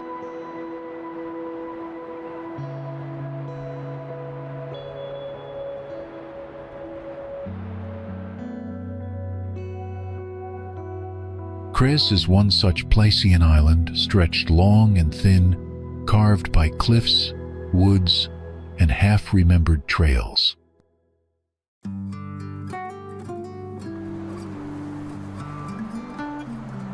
It feels raw and untouched, its twisting roads winding through quiet stone villages where time seems to hold its breath.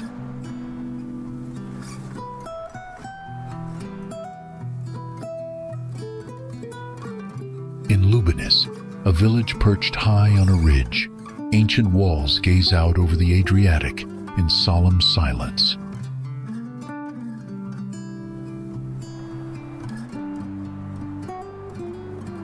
Far below, secret beaches like Svijan Ivan lie hidden at the end of rocky paths where glassy waters touch soft pebbles.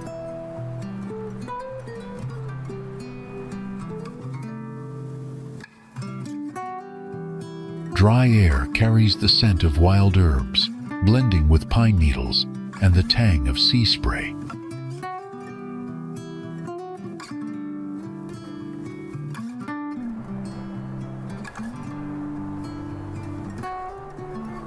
Griffon vultures drift above the steep cliffs, their wide wings casting shadows that pass without a sound.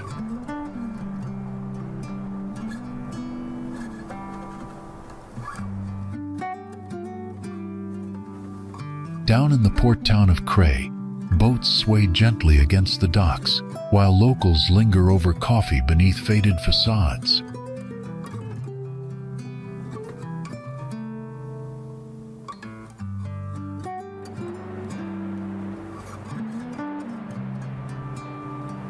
Worn alleyways weave between old stone houses, sometimes revealing sudden glimpses of olive trees and shimmering sea.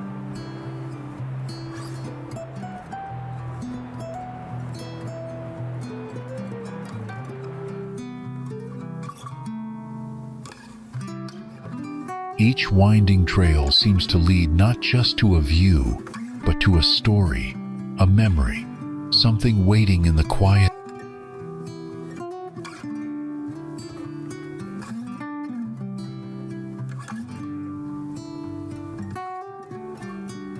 How can 89 uninhabited islands scattered across the crystal-clear Adriatic create one of the most surreal seascapes on Earth?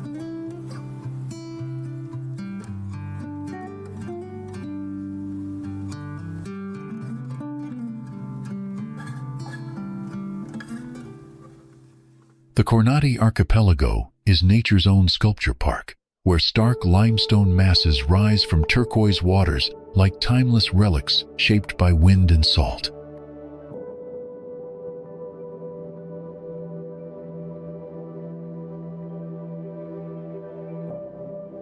These desolate yet mesmerizing islands showcase nature's raw artistry, their pale, jagged cliffs contrasting sharply with the deep, endless blue around them.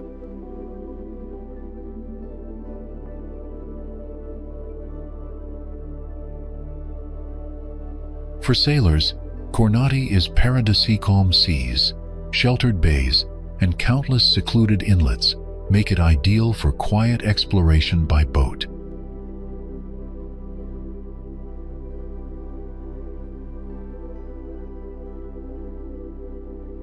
Though the land is dry and bare, the surrounding waters are alive with marine life, making it a haven for divers and snorkelers.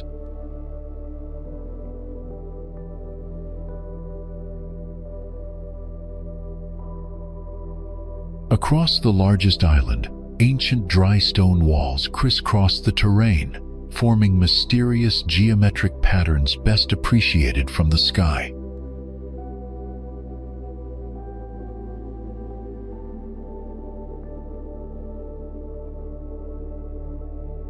Visibility here often exceeds 40 meters, revealing undersea caves, coral formations, and vibrant marine gardens that lie just beneath the surface.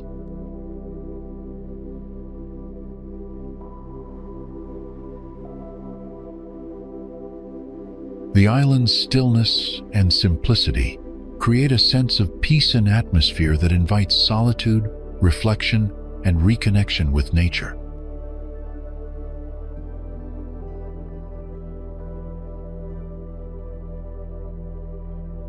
Whether you sail solo or join a guided tour, drifting through Kornati feels like entering a quiet, otherworldly realm shaped by nothing but time.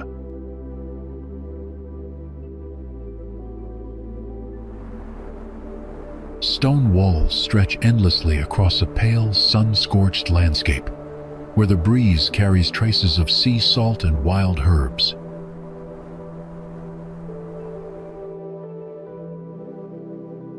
Pag doesn't offer up its secrets all at once.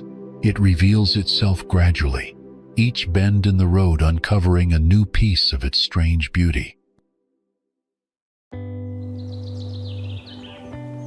Known for its barren, rocky slopes that resemble a lunar surface, the island stands in striking contrast to the glittering Adriatic beside it.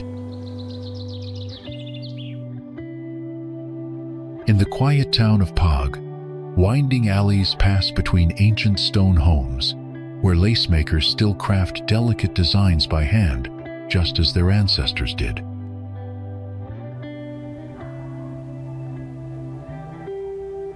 Along the coastline, travelers leap from old stone piers into clear, inviting waters, relax in peaceful turquoise coves, and stretch out on sun-warmed rock.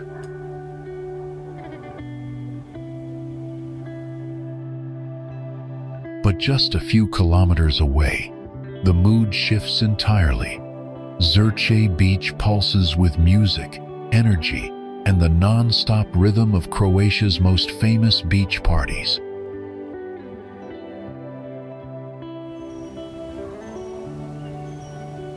Even at summer's peak, the island holds quiet corner-hidden beaches, olive orchards, and silent ruins untouched by crowds or time.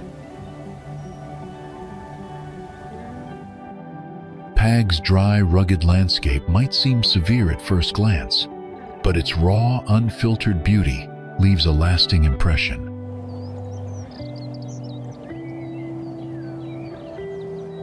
Life here moves to a different tempo slower, shaped by stone, wind, salt, and centuries of quiet endurance.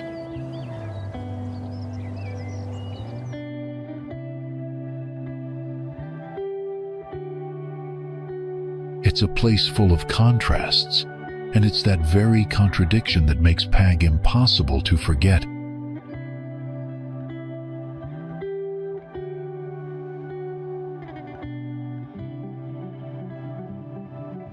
Constructed initially as a floating pontoon bridge in the 12th century, the Rialto Bridge served a vital commercial purpose.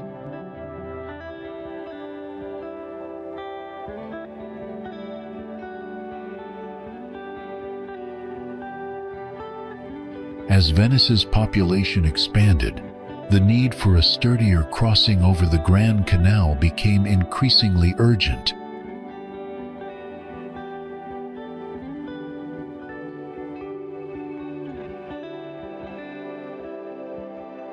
Although several wooden versions were built, each suffered collapse due to heavy use and fire damage over time.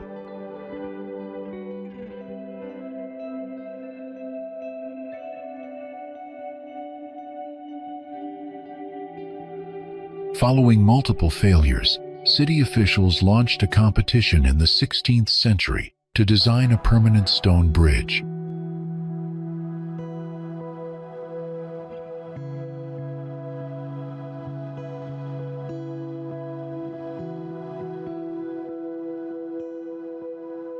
Chosen for its bold engineering and practical layout, Antonio da Ponte's design stood out among many notable proposals.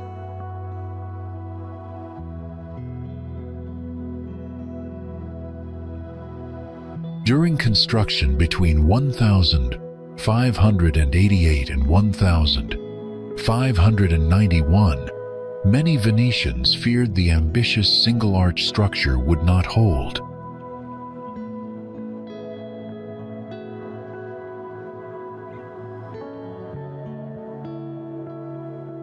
Yet, the finished bridge proved incredibly strong, withstanding centuries of traffic, floods, and even earthquakes.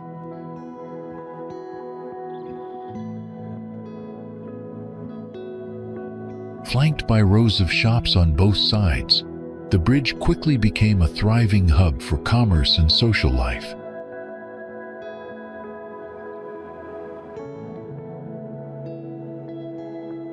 Unlike earlier versions, the stone bridge combined functionality with striking architectural elegance fitting for Venice's grandeur.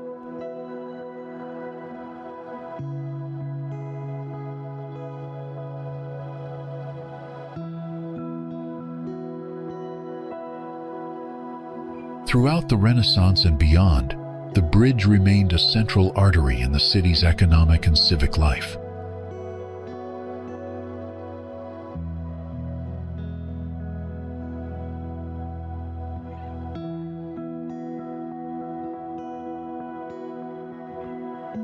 Embodying resilience, artistry, and history, the Rialto Bridge is a lasting symbol of Venice's maritime and cultural legacy.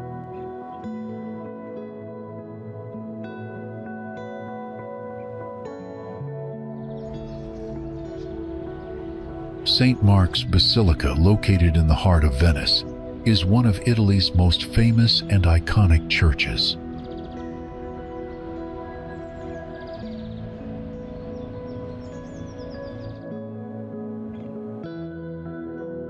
Originally built in the 9th century, it was constructed to house the relics of Saint Mark the Evangelist.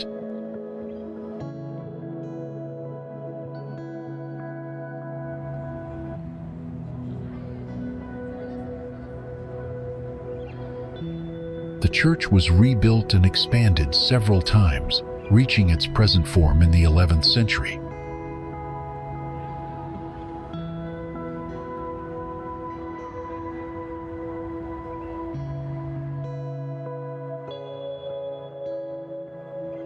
Famous for its stunning mosaics, the basilica features gold-covered domes and richly decorated Byzantine-style interiors.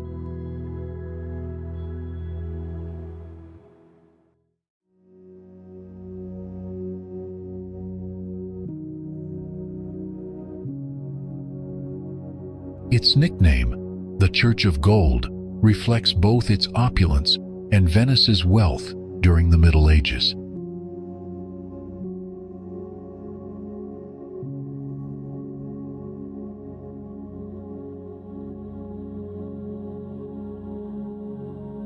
Architecturally, It blends Western European Gothic elements with Eastern Byzantine influences, showing Venice's cultural connections to the East.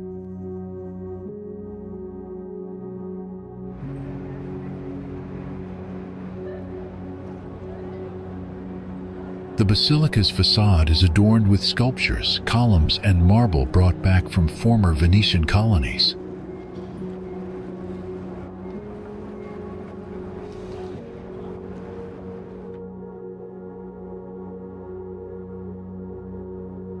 Visitors today can explore the church's museum, see the Polidoro altarpiece, and climb to the terrace for city views.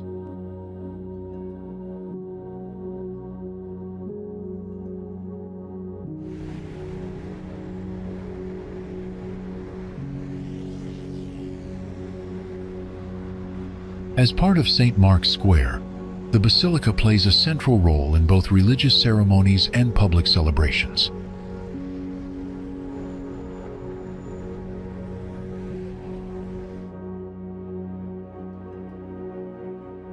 Now recognized as a UNESCO World Heritage Site, St. Mark's Basilica remains a powerful symbol of Venice's spiritual and historical identity.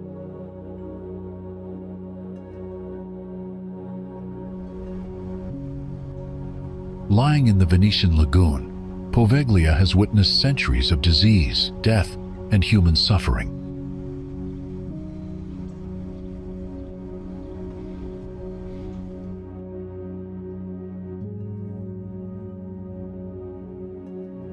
Rarely mentioned in cheerful guidebooks, the island's story is deeply entwined with Venice's darkest historical moments.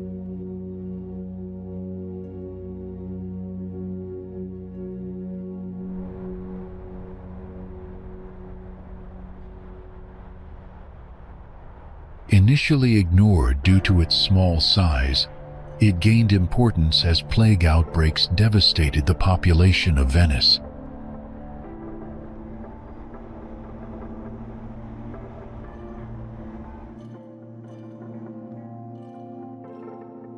Plague victims, both confirmed and suspected, were forcibly relocated here, often left to die without medical attention.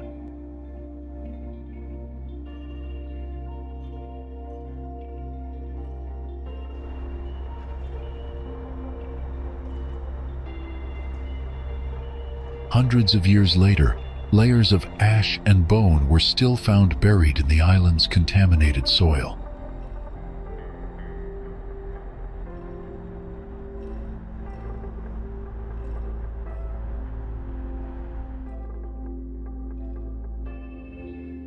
Medical staff were stationed on site during quarantine periods, but resources remained minimal, and fear dominated daily life.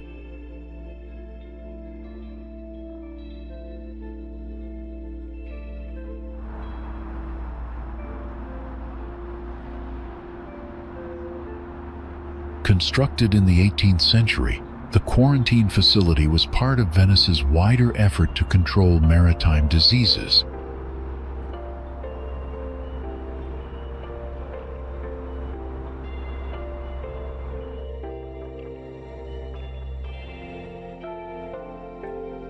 Decades after its use as a lazaretto, the island became home to an asylum with a disturbing reputation.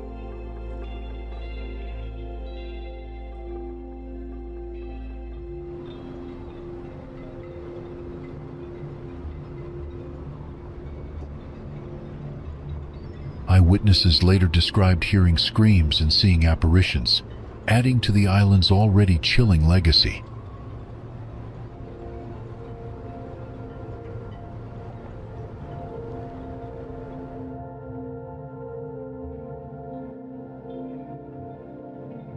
Haunting reports include tales of a deranged doctor who allegedly performed unethical procedures on vulnerable patients.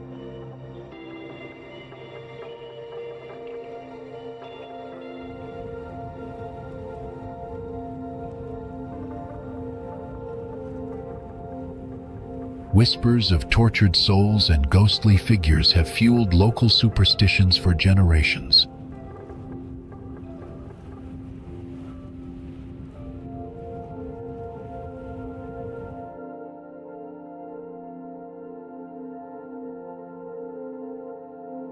Ownership was later transferred to the state, but redevelopment plans repeatedly failed due to public opposition and fear.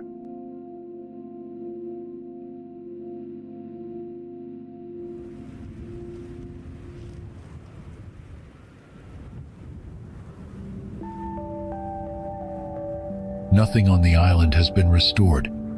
Buildings remain broken, overgrown, and marked by decay and silence.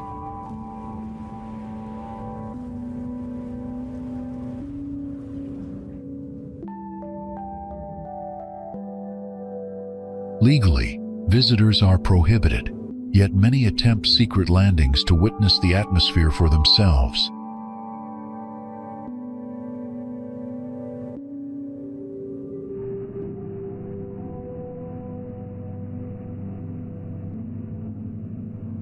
Symbolically, Poveglia remains a reminder of how fear, disease, and neglect can shape a place's identity forever.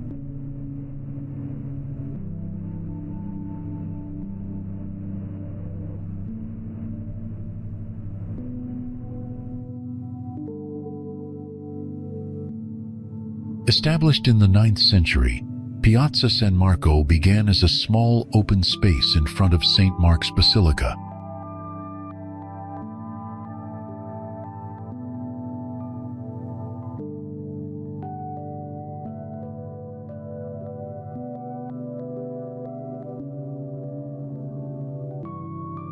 Expanded during the 12th century, it gradually became the principal square for public and political life in Venice.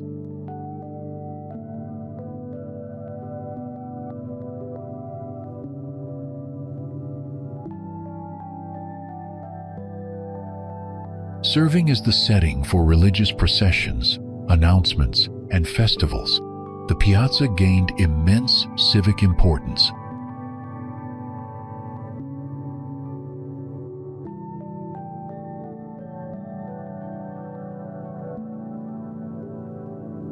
Across the centuries, it hosted Doge inaugurations, foreign ambassador receptions, and major state celebrations.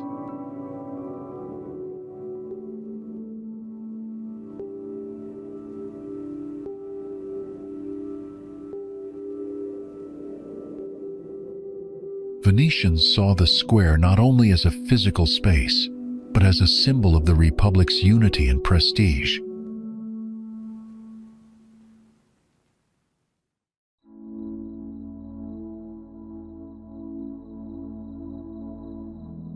Architects redesigned the piazza in the 16th century under orders from Doge Sebastiano Venier, introducing more symmetry and grandeur.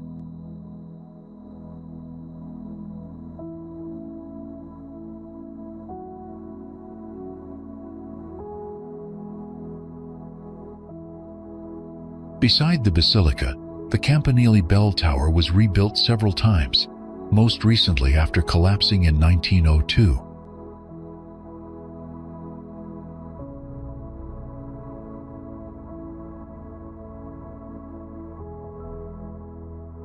Diplomats from across Europe once marveled at the square's scale, elegance, and political significance.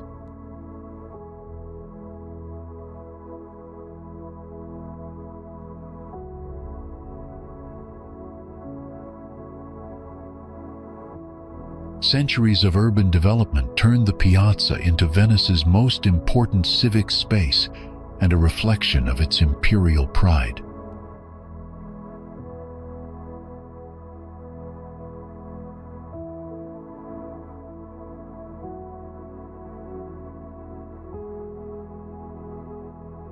Inscriptions, carvings, and monuments throughout the square commemorate victories, alliances, and religious devotion.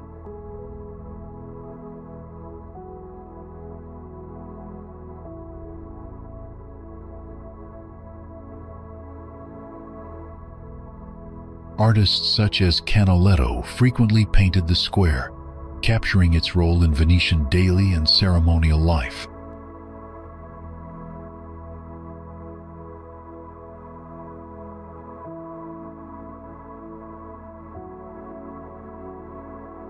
Witnessing invasions, revolutions, and occupation, the square has endured both glory and hardship across different historical periods.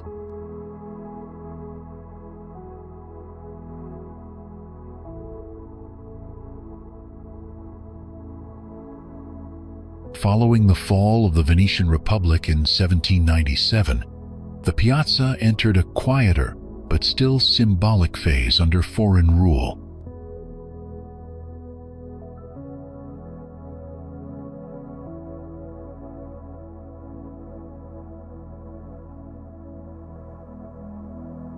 Later, during Austrian and then Italian unification periods, the square remained a central meeting place for civic dialogue.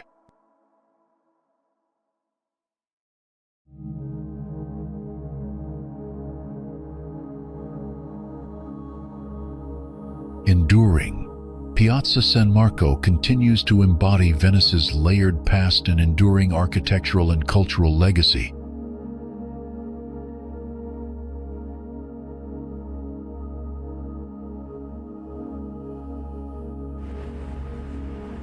Among the most renowned and picturesque landmarks in Venice, Italy, stands the Bridge of Sighs, linking the Doge's Palace to the old prison across the Rio di Palazzo.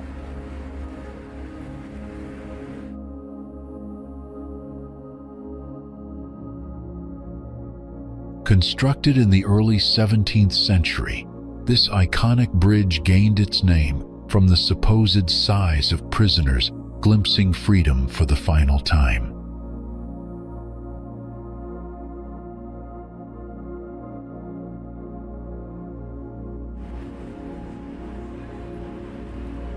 Made from white limestone, its architecture beautifully combines Renaissance grace with Baroque detail through ornate curves and intricate stonework. Although associated with sorrow, the Bridge of Sighs has also become a symbol of love, thanks to legends surrounding sunset gondola kisses beneath it. Often viewed from outside, its silhouette is dramatically enhanced by the narrow canal and Venice's grand historical buildings in the background.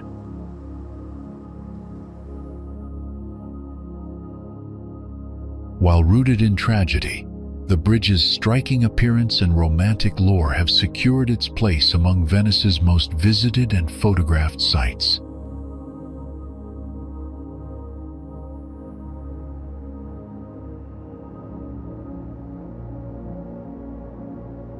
Standing over the canal, it offers a fleeting view that contrasts Venice's luminous charm with echoes of its shadowed past.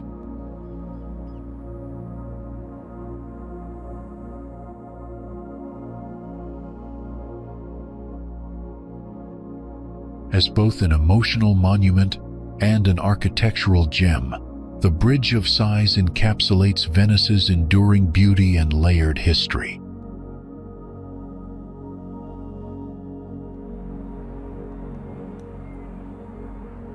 Even today, the structure draws crowds who find themselves captivated by its bittersweet aura and storied past.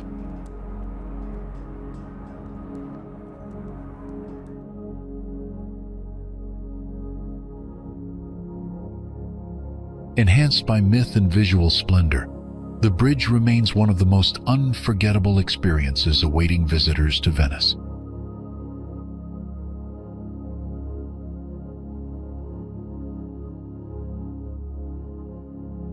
Spanning the majestic Grand Canal, the Ponte dell'Accademia stands as both an architectural feat and a vessel of Venetian history.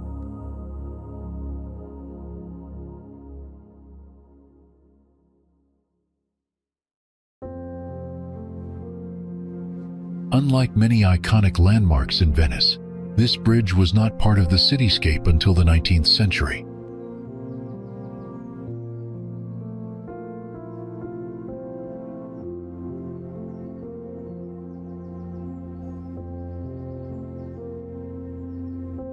Named after the nearby Accademia di Belle Arti di Venezia, it reflects a deep connection to the city's artistic tradition.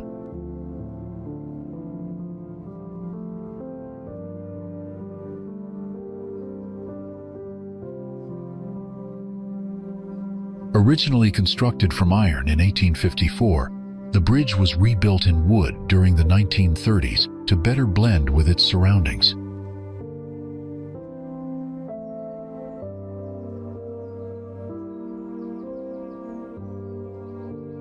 Distinct from Venice's stone marvels like the Rialto, the Ponte dell'Accademia features an entirely wooden structure, a rare architectural choice.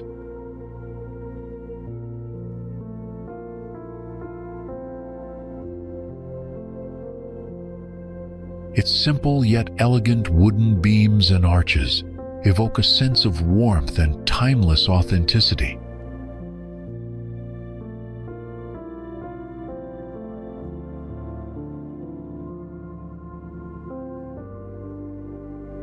Carvings on the side arches not only provide structural support, but also contribute to the bridge's aesthetic appeal.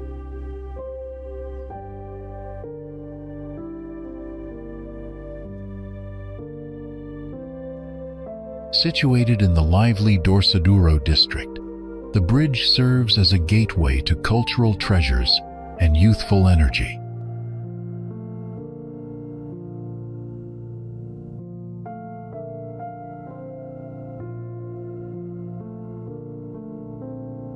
Crossing the Ponte dell'Accademia is not just a walk, it's an immersion into the poetic essence of Venice itself.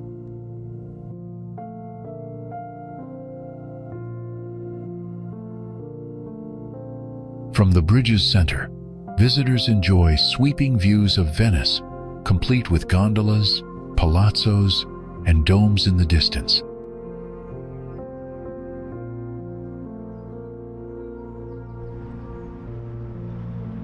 Only a short vaporetto ride away from central Venice lies Murano, a small island rich in culture and historical depth.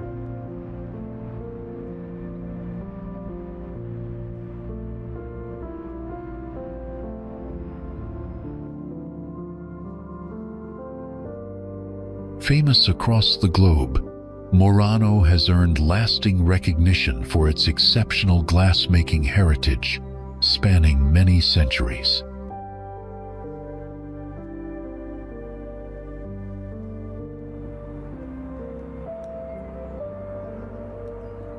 In 1291, the Venetian authorities mandated the relocation of all glass furnaces to Murano to reduce fire risks in Venice.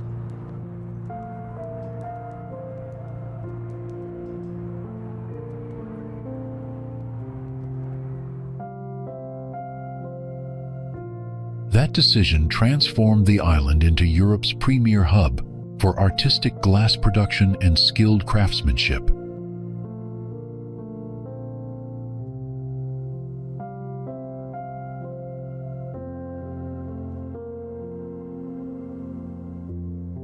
Through the years, Murano's glass gained international acclaim for its purity, vivid coloring, and refined blowing techniques.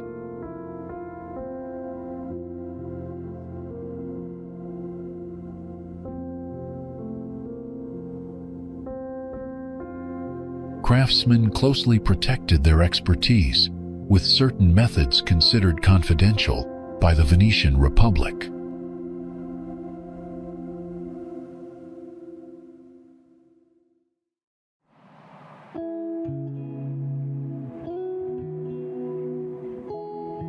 Visitors to the island can witness the mesmerizing process of glassmaking in traditional workshops that remain active today.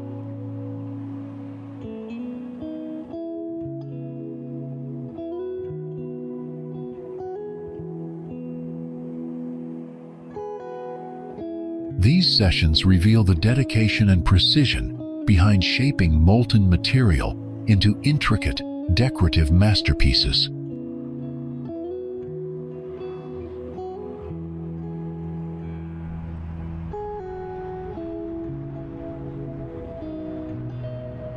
Beyond the workshops, Murano enchants travelers with tranquil waterways, painted facades, and a serene village-like atmosphere.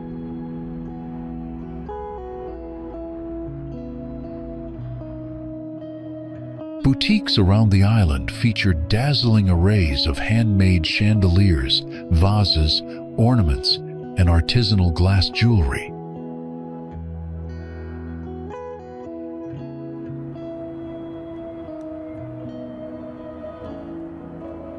Murano remains a living symbol of Venetian ingenuity, preserving both the artistry and cultural spirit of generations past.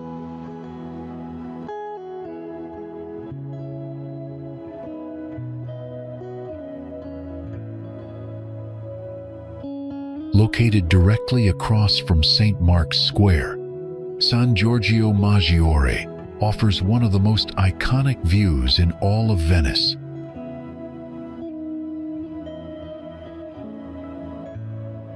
Dominated by the Church of San Giorgio Maggiore, the island has played a central role in Venice's religious and architectural history.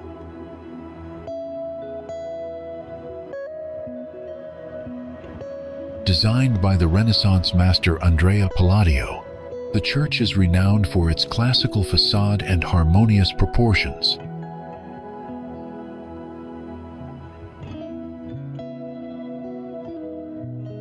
Construction of the church began in 1566, combining elements of symmetry, light, and space typical of Palladio's architectural vision.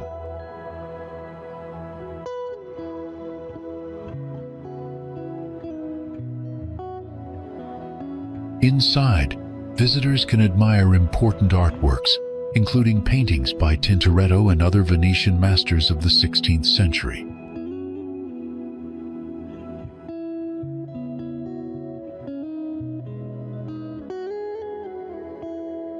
From the top of the bell tower, panoramic views of Venice, the lagoon, and surrounding islands unfold in every direction.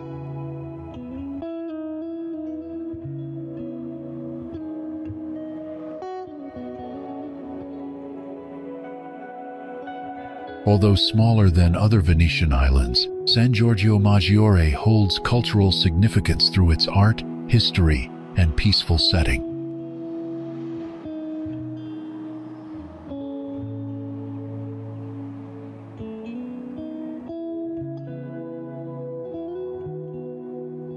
Managed by the Cini Foundation today, the monastery and complex host exhibitions, concerts, and international conferences.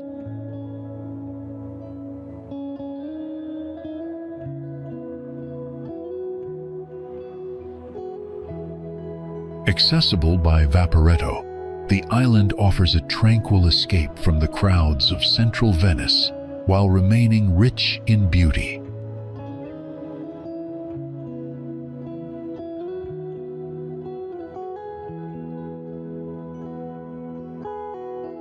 Standing as a masterpiece of Renaissance architecture, San Giorgio Maggiore continues to inspire artists, architects, and travelers alike.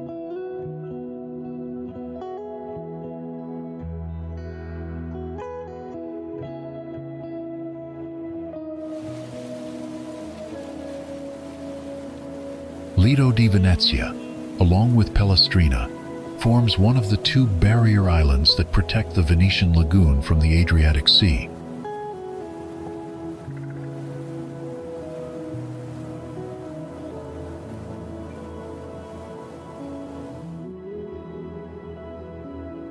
Historically, the Lido remained largely undeveloped until the 19th century, when it began attracting tourists for seaside and spa holidays.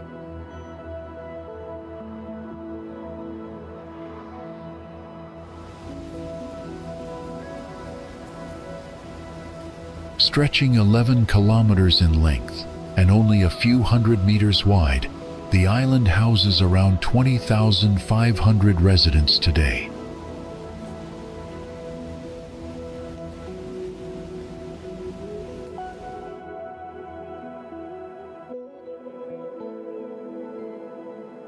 Politically part of Venice, Lido is one of the few islands in the lagoon where roads, buses, and cars are allowed.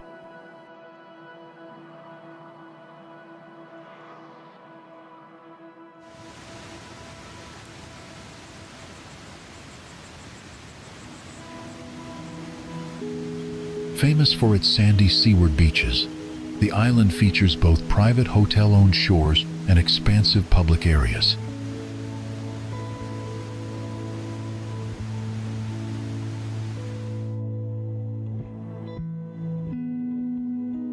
The island developed into a residential area with charming villas and modern comforts, offering a peaceful alternative to Venice's decaying palazzi.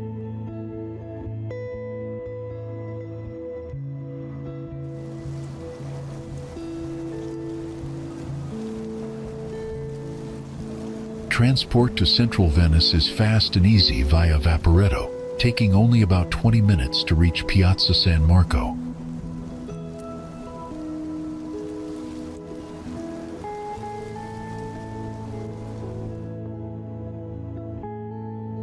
Although Lido lacks major monuments, its leafy streets, local shops, and relaxed pace attract many summer visitors.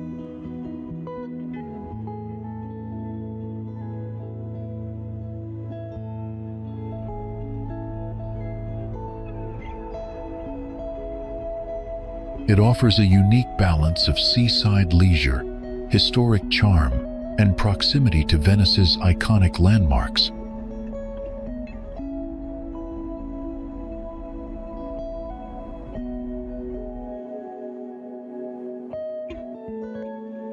Winding through the heart of Venice, the Grand Canal serves as the city's primary waterway and most iconic thoroughfare.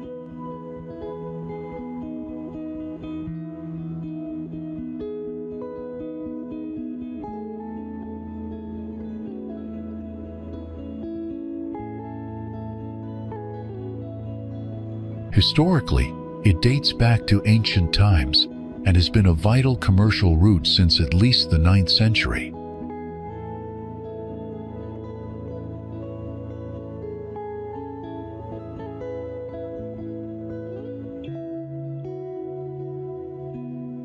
Spanning approximately 3.8 kilometers in length, the canal traces an shaped curve through Venice's central districts.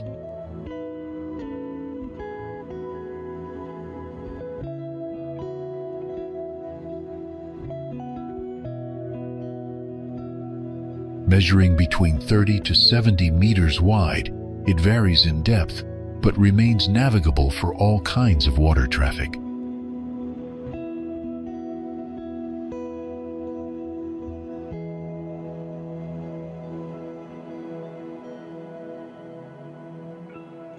Lined with more than 170 buildings, the canal showcases a rich blend of Venetian Gothic, Renaissance, and Baroque architecture.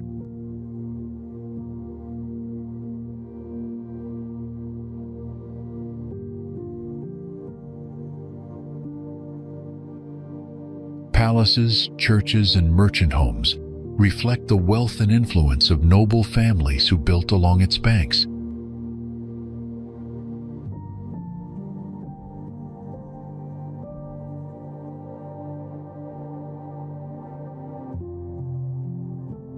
Several historic bridges cross the Grand Canal, including the famous Rialto Bridge, constructed in stone in the late 16th century.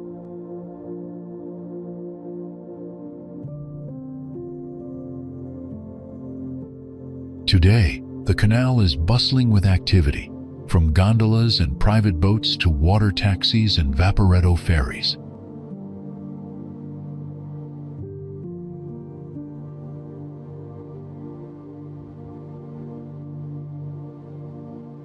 Despite the absence of traditional roads, the canal allows for smooth transportation between neighborhoods and major landmarks.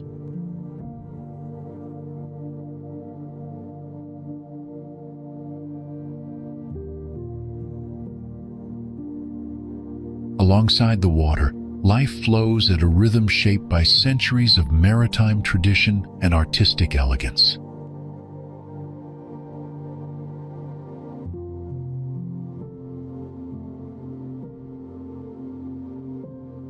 Each bend in the canal offers dramatic views, from sunlit palazzi to reflections dancing across the rippling surface.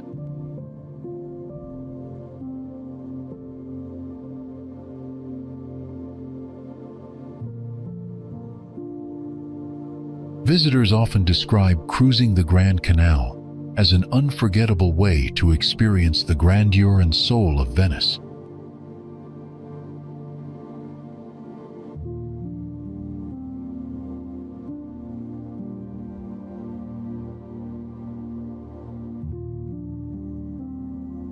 Beyond its beauty, the canal remains a lifeline for residents, used daily for deliveries, waste removal, and transit.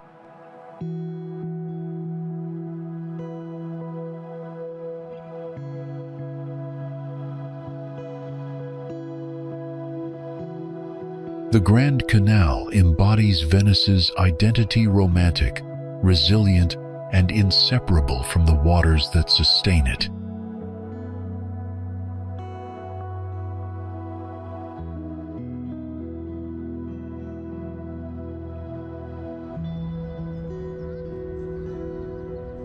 Santa Maria della Salute, often simply called La Salute, stands majestically at the entrance of the Grand Canal in Venice.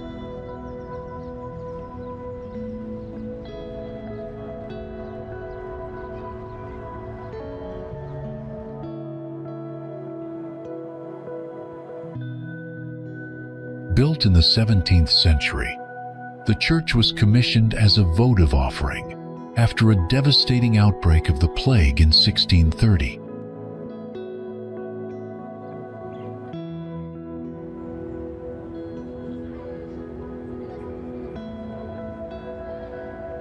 Designed by architect Baldassare Longhena, the structure reflects Venetian Baroque style with dramatic curves and elegant proportions.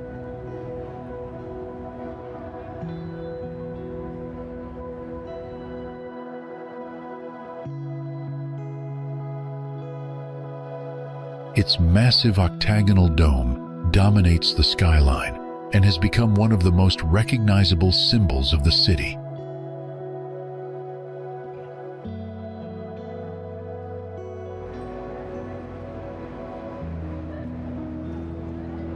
Construction began in 1631 and was completed in 1687, using thousands of wooden pilings to support the weight on soft lagoon ground.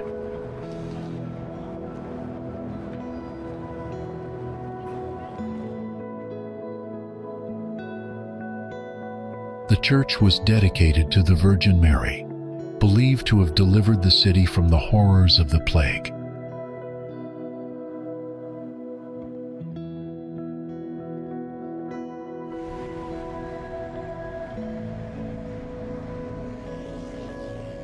Inside, visitors can admire works by Titian and Tintoretto, along with a high altar that houses a famous Byzantine icon of the Madonna.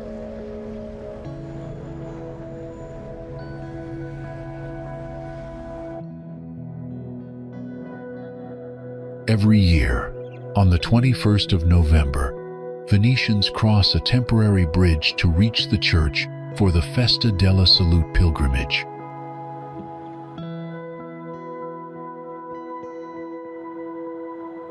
This festival remains a deeply spiritual tradition, expressing gratitude and remembrance for past suffering and divine protection.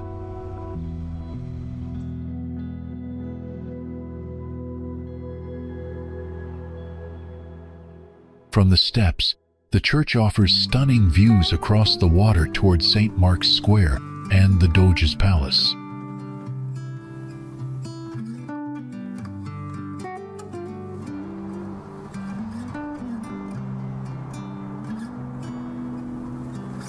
Despite centuries, Santa Maria della Salute has remained structurally sound and continues to inspire architects and historians worldwide.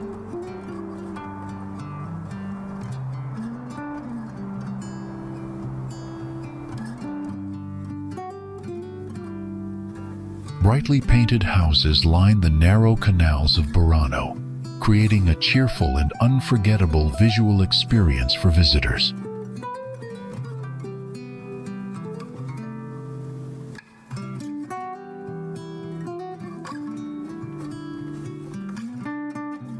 Across the calm waters, boats gently float by, often tied near doorsteps or moored beneath tiny arched bridges.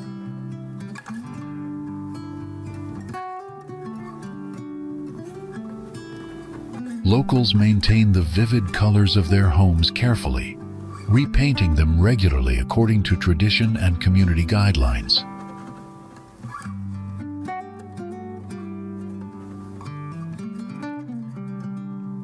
Between the rows of buildings, reflections in the water mirror pinks, yellows, blues, and greens in a constantly shifting scene.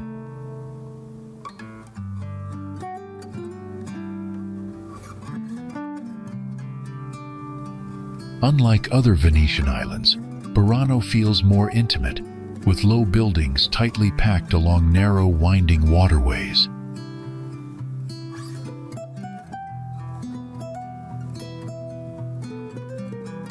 Every turn reveals another picture-perfect view, with flower pots, shutters, and clotheslines adding to the island's colorful charm.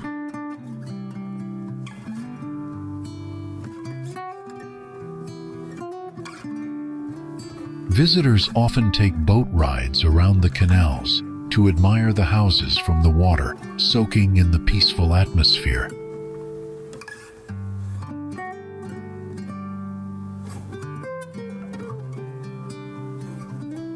Together, the vibrant homes, quiet boats, and serene canals give Burano a dreamlike, storybook quality that enchants all who arrive.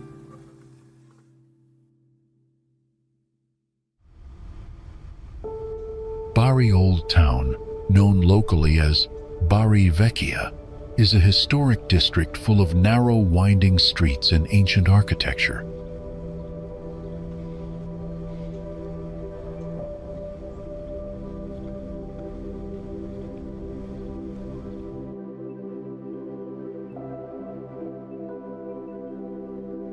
Located on the Adriatic coast, this area reflects centuries of history with buildings dating back to medieval and Byzantine times.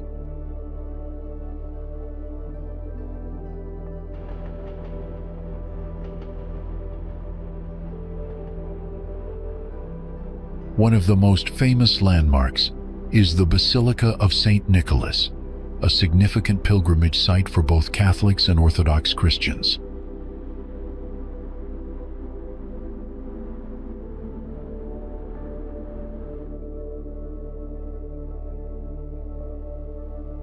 Many small piazzas and bustling squares create vibrant social spaces where locals gather and traditional markets take place.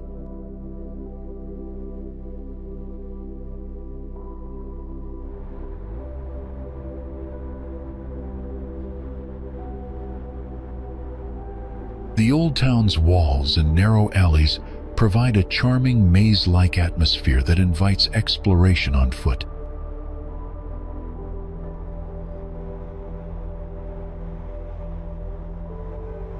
At night, the warm glow of street lamps and lively conversations make Bari Vecchia a magical place to experience local culture.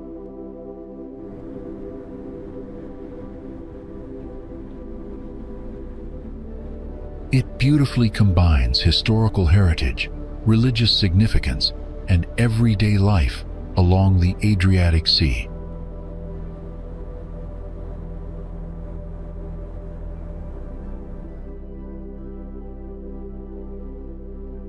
Famous for its beautiful Adriatic coastline, the town offers charming streets and rich cultural heritage.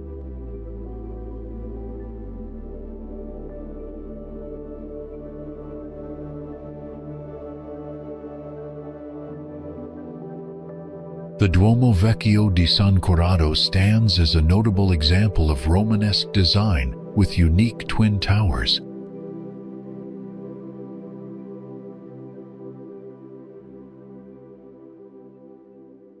Many visitors enjoy exploring the ancient churches and charming waterfront promenades.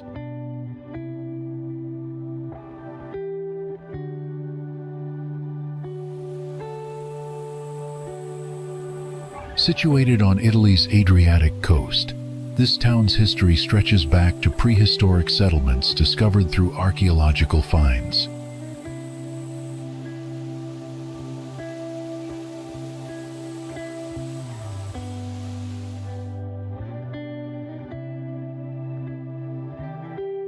Roman influence established the area as a crucial port and trading center due to its advantageous seaside location.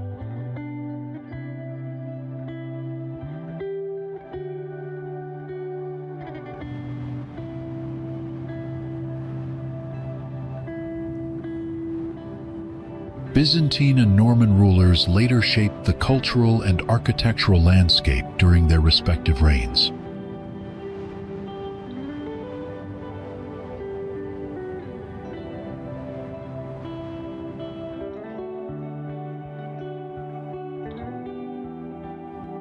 Defensive walls and watchtowers were constructed in the medieval era to protect inhabitants from frequent pirate raids and invasions.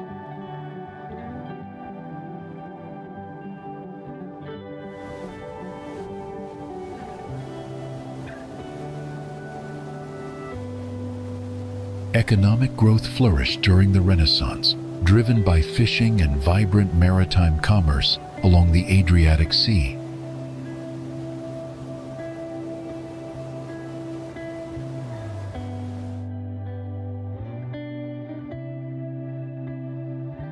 The town's narrow, winding streets and whitewashed buildings reflect centuries-old Mediterranean urban design.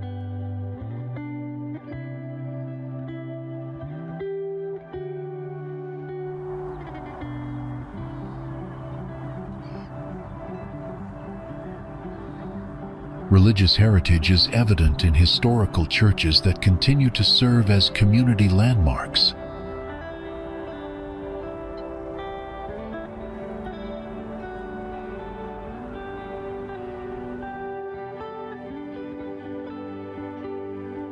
Artisan crafts and wine production became notable local industries by the 19th century, adding to economic diversity.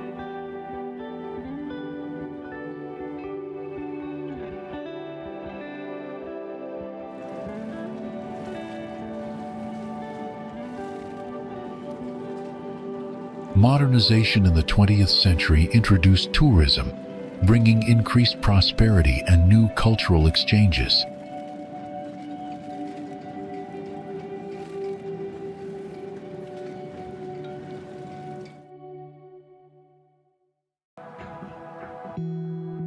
In spite of ongoing modernization, the traditional seaside atmosphere remains largely intact and preserved.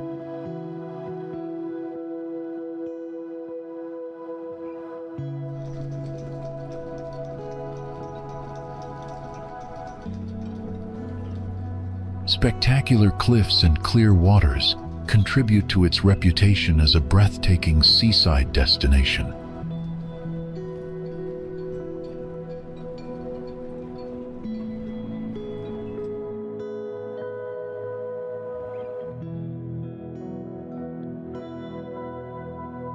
The town's history is reflected and preserved through festivals that commemorate long-standing local customs.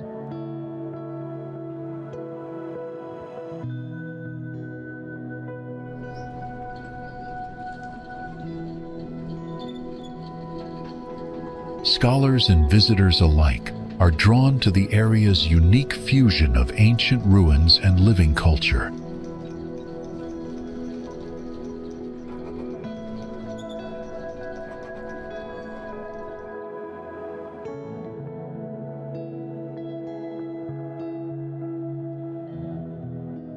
Maritime heritage continues to influence local identity and community activities today.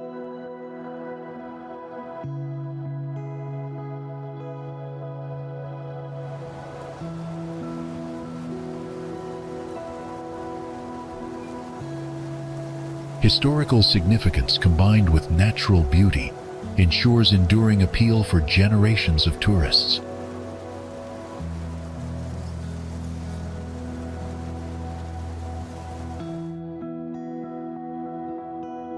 The castle showcases a blend of Norman and Swabian architectural styles, reflecting its layered history.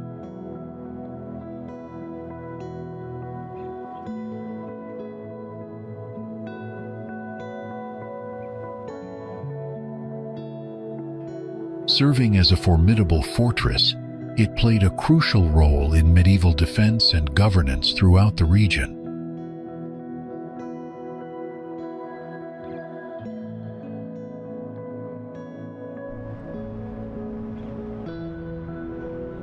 The Cathedral of St. Sabinus is a remarkable example of Romanesque architecture, with its sturdy stone walls and elegant arches.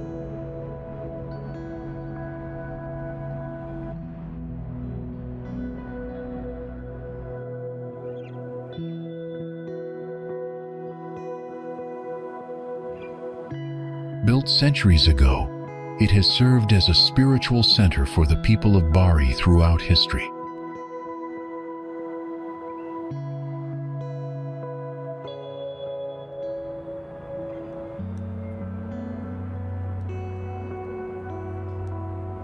Inside, visitors can admire intricate frescoes and religious artifacts that reflect the cathedral's rich heritage.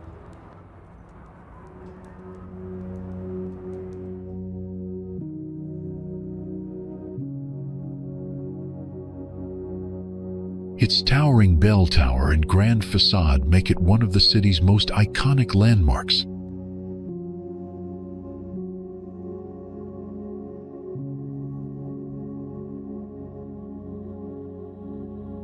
Nestled between steep cliffs, a beautiful pebble beach offers crystal clear waters ideal for swimming and relaxation.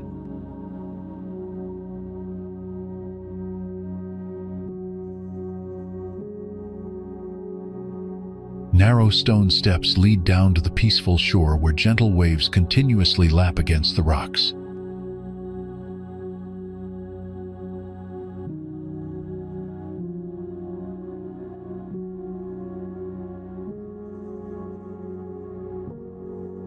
Whitewashed houses perched dramatically atop surrounding cliffs create a striking contrast against the vibrant blue sea below.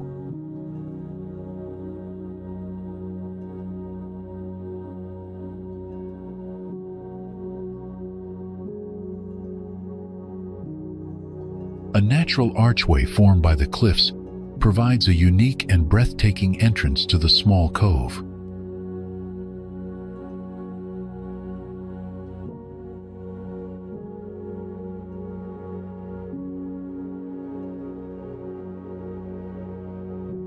Warm sunlight bathes the area throughout the day, enhancing the beach's inviting and serene atmosphere.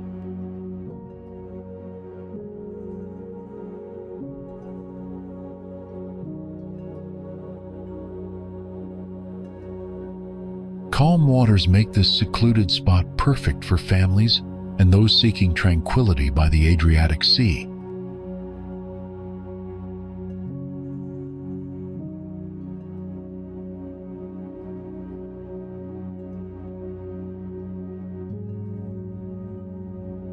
Limited space does not deter locals and tourists who frequent this popular destination to unwind and enjoy nature.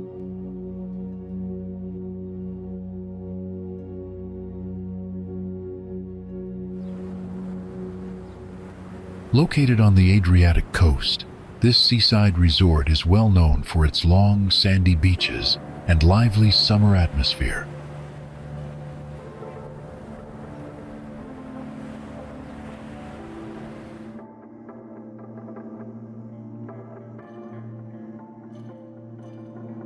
The harbor area features a busy harbor channel where fishing boats and private yachts come and go each day.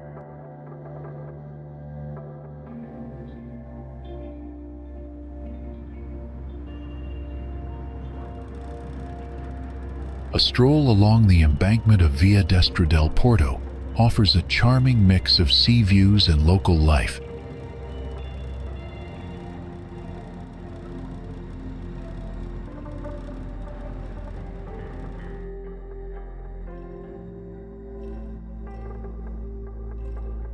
The old pier stretches into the water, giving visitors a peaceful spot to enjoy sunsets and ocean breezes.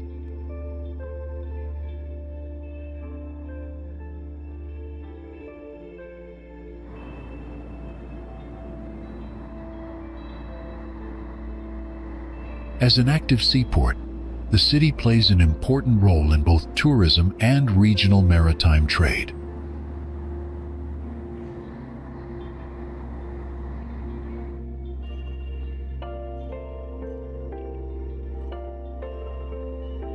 Just a few kilometers inland lies the commune of Sant'Arcangelo di Romagna, famous for its festivals and historical charm.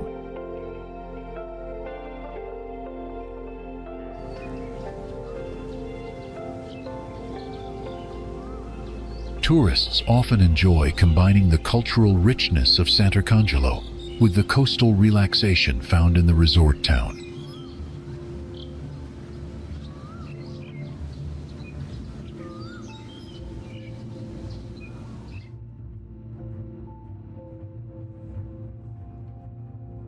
This unique blend of harbor life, beach, leisure, and nearby countryside makes the area a truly diverse Italian destination.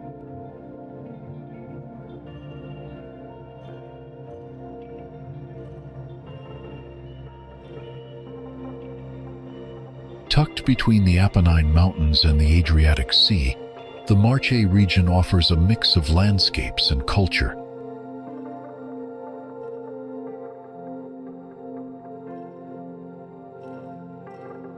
The gentle March hills roll across the countryside, dotted with vineyards, medieval villages, and sunflower fields in summer.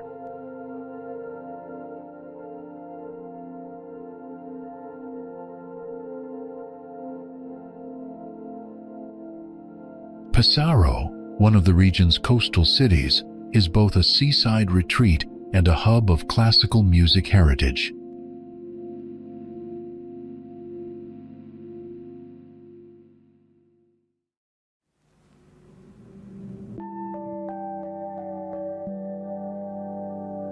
Its position on the Adriatic coast provides beautiful beaches, fresh seafood, and an inviting Mediterranean atmosphere.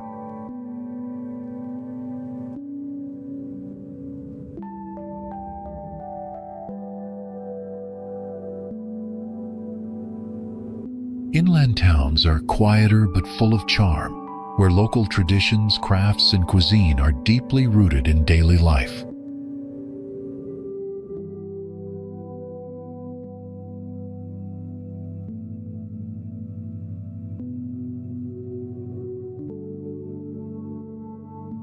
Travelers can hike through the hills in the morning and enjoy the sea breeze in Pesaro by afternoon.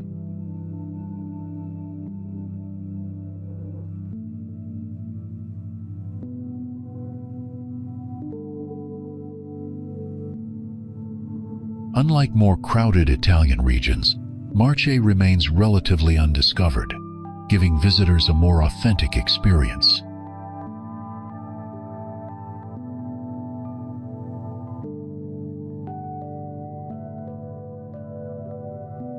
From rolling hills to the Adriatic shoreline, Marche is a destination where nature, history, and culture harmoniously meet.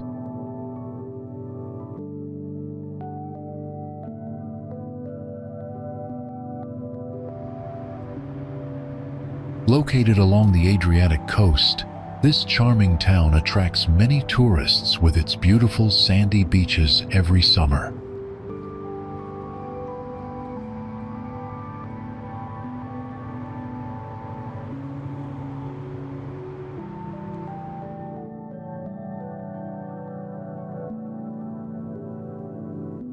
Known for hosting the world's largest donut festival, the city celebrates a unique cultural tradition each year.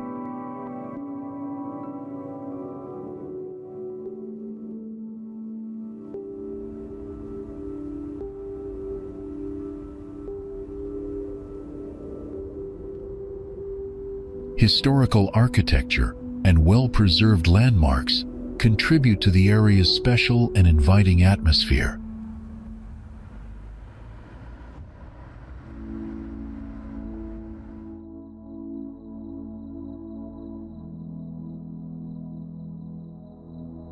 Its role as an important commercial hub and port enhances the local economy significantly.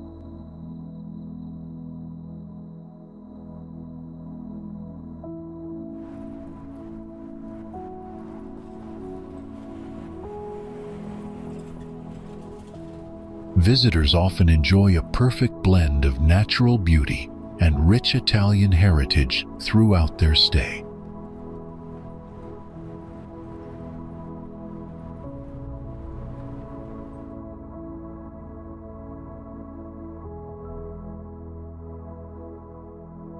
The combination of seaside relaxation and vibrant cultural events makes the destination unforgettable for many travelers.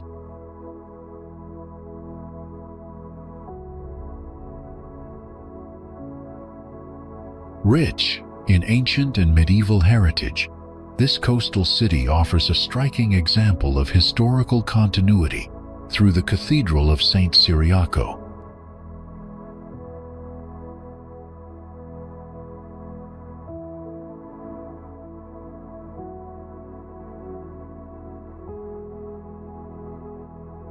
Built on the foundations of a former Greek temple, the cathedral showcases a blend of Romanesque and Byzantine architecture from the 11th to 13th centuries.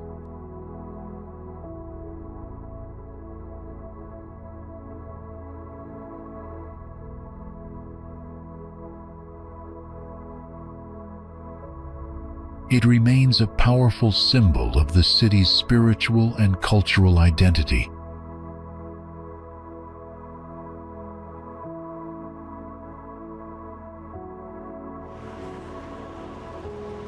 Often referred to as the White City, Ostuni boasts a long and fascinating history that stretches back to prehistoric times.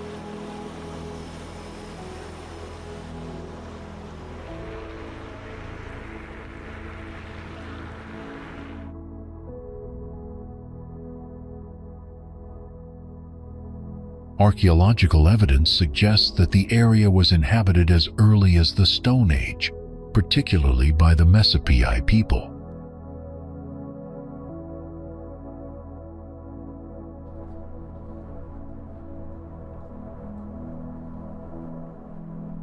During the Roman era, Ostuni became a small but strategic settlement due to its elevated position and proximity to the Adriatic Sea.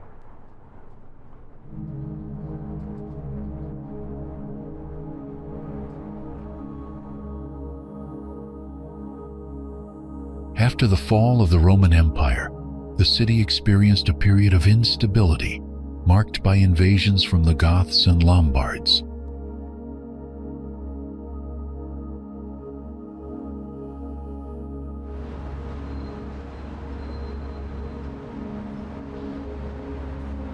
In the 9th century, it was incorporated into the territory of the Byzantine Empire, which influenced its urban layout and fortifications.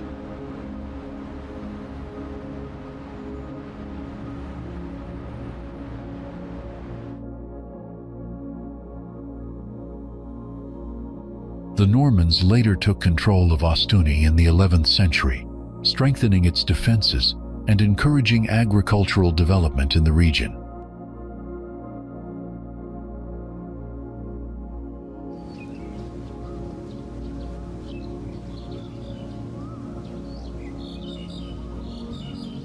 Throughout the Middle Ages, the town was governed by various feudal lords, each contributing to its architectural and cultural transformation.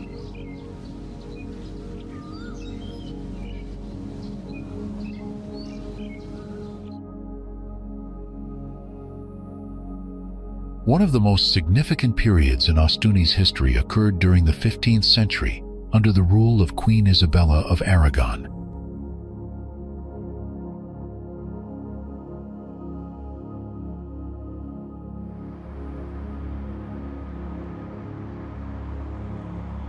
Under her administration, the city flourished economically and culturally, becoming a vibrant center of trade, art, and learning.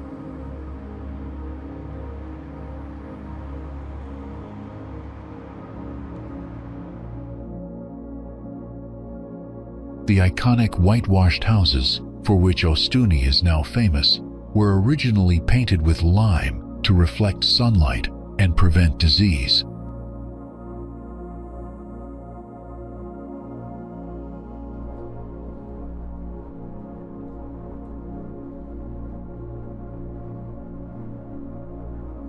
This whitewashing tradition, believed to offer protection against the plague, became a defining feature of the town's identity.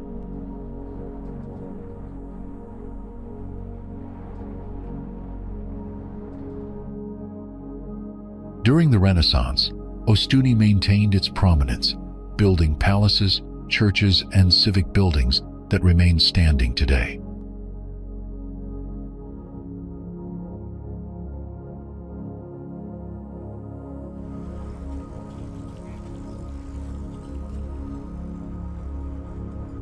In later centuries, the town experienced periods of decline, especially during foreign occupations and economic hardship.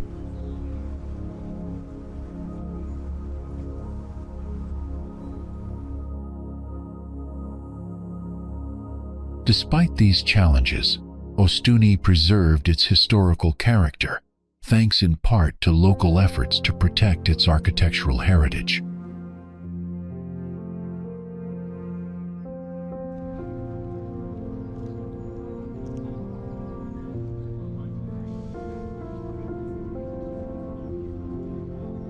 Visitors from around the world are drawn not only by its beauty, but also by its rich and layered history.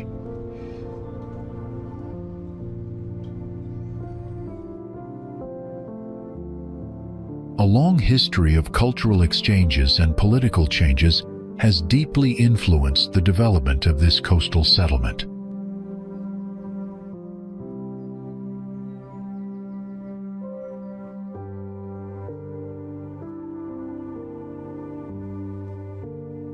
Evidence shows that it was inhabited during Roman times, serving as a small but important port within the empire.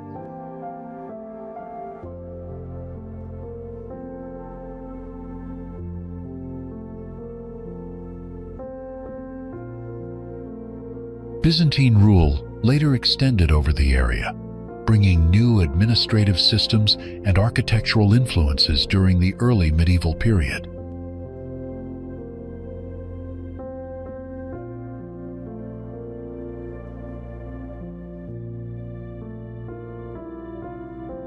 Defensive walls and fortifications were constructed in the Middle Ages to protect against frequent pirate raids and military threats.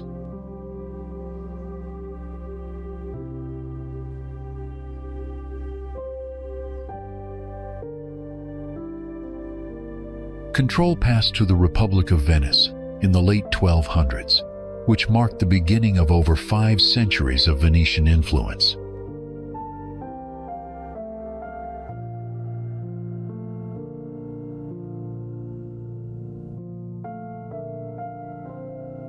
During this period, the town's economy flourished, largely thanks to maritime trade and salt production.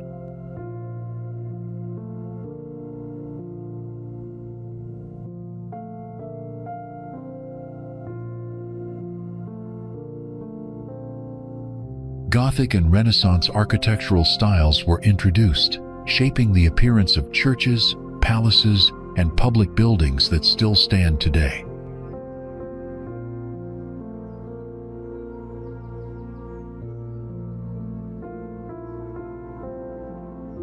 The Republic of Venice's fall in 1797 caused a shift in governance, with the Habsburg monarchy taking control of the region.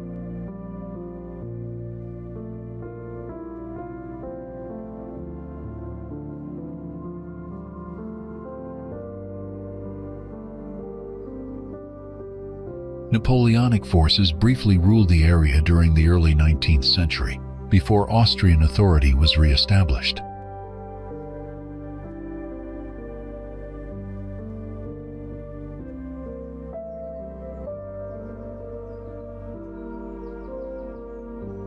The 19th century saw modernization efforts, including improvements to infrastructure, and public services under Austrian rule.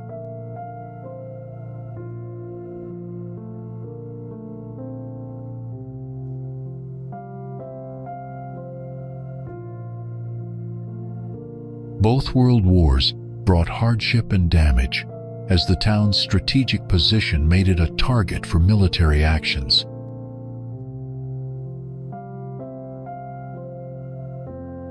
Post-World War II, the settlement became part of the Socialist Federal Republic of Yugoslavia.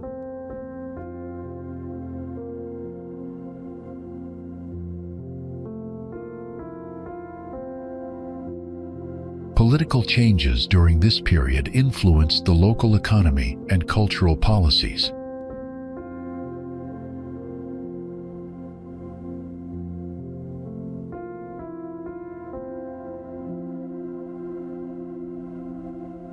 Slovenia's independence in 1991 ushered in a new era focused on restoring and preserving historical sites.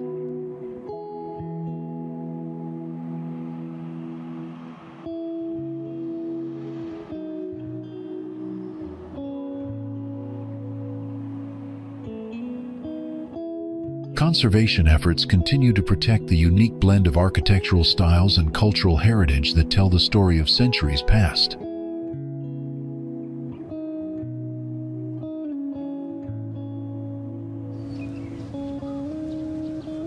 Centuries of varied cultural influences and political shifts have played a significant role in shaping Isola's identity.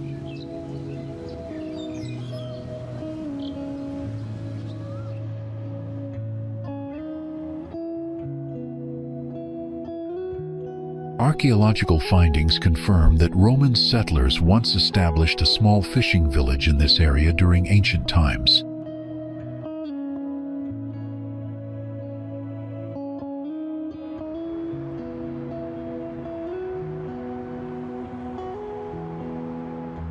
Byzantine control later introduced new governance structures and artistic influences that left lasting marks on the community.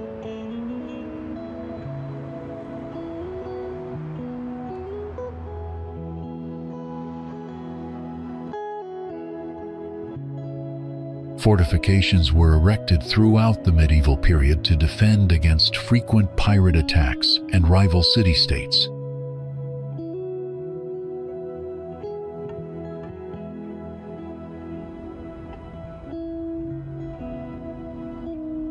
Venetian domination began in the 13th century, bringing economic growth through maritime trade and salt harvesting activities.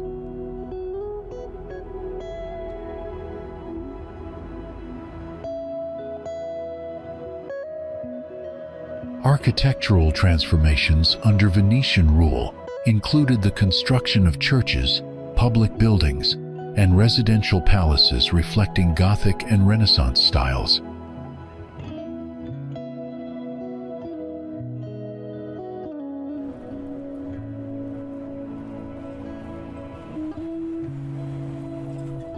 Following the Republic of Venice's collapse in 1797, the Habsburg Empire assumed control over the region.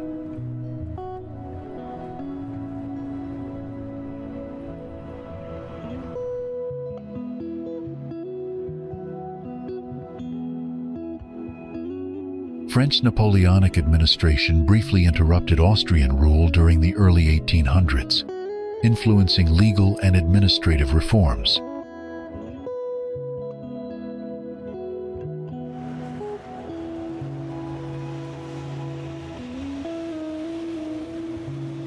Industrialization and infrastructure improvements characterized the 19th century, modernizing Isola's economy and urban landscape.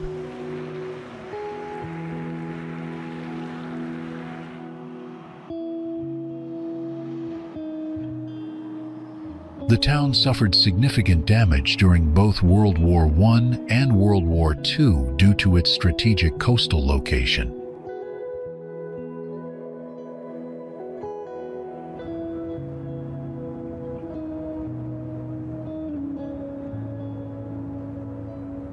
Integration into the Socialist Federal Republic of Yugoslavia after World War II brought major social and economic changes.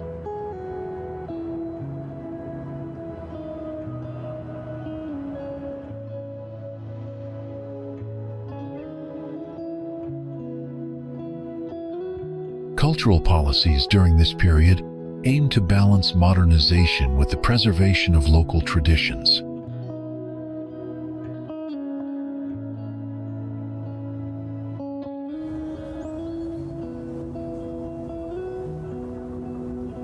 Following Slovenia's independence in 1991, extensive efforts focused on protecting and restoring Izola's historical architecture.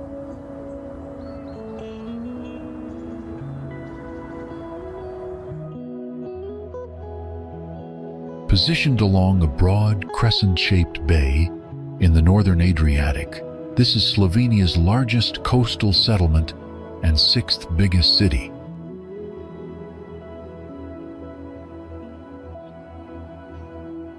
Lying only 5 kilometers from Italy and just under 10 kilometers from Trieste, it sits near a key border point.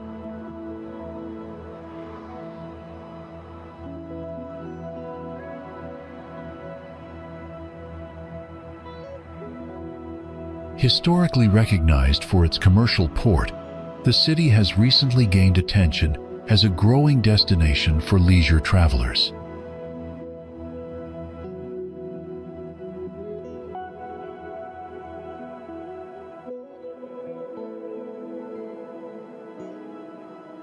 Beyond drawing locals from across Slovenia, it now welcomes numerous cruise ships that anchor near its centuries-old stone walls.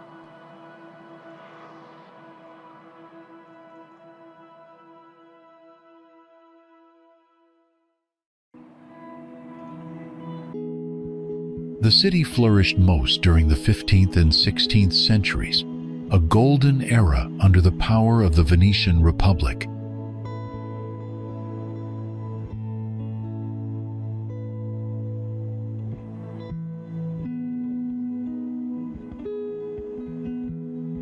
Influences from Roman and Venetian dominance shaped its identity, leaving a legacy still visible in buildings and public spaces today.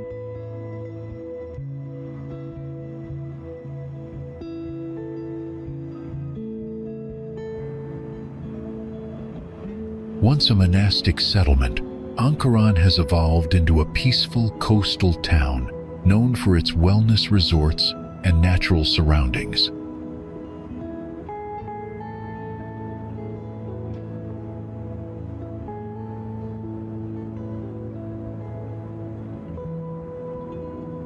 Characterized by lush landscapes and tranquil coastline, the town is appreciated for its mild climate and peaceful seaside environment.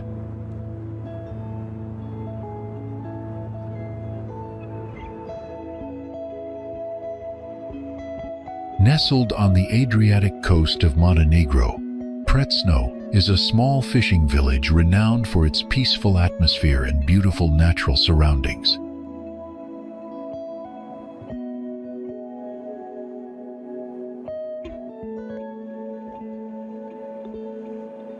Just off Primošten beach, 3 massive rocks known as the Krka emerge from the sea, forming a natural harbor that shields the village from powerful waves and winds.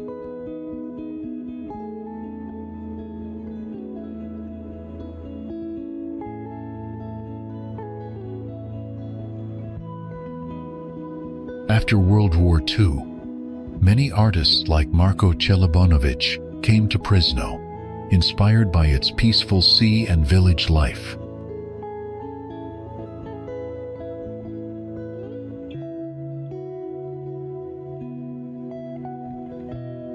Visitors love Primošten Beach for its golden sands, crystal clear waters, and tranquil bay framed by pine trees.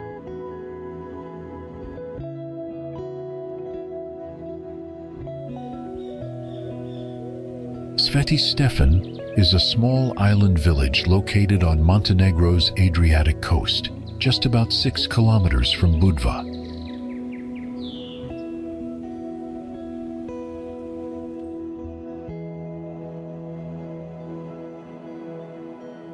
Connected to the mainland by a narrow causeway, the island is surrounded by stunning pink sand beaches and crystal-clear turquoise waters.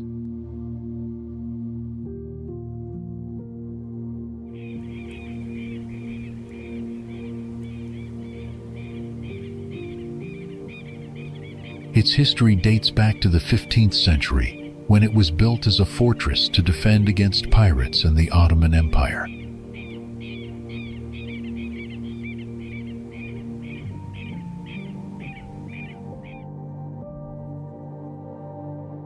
By the 1500s, Sveti Stefan became the primary settlement of the Paštrovići tribe and allied with the Republic of Venice for protection.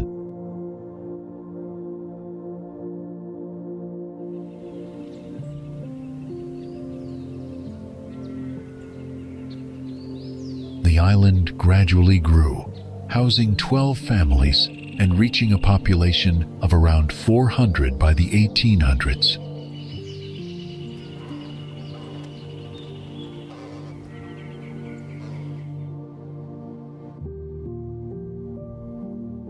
In the 1950s, the government relocated the residents and transformed the island into a luxury hotel catering to famous guests.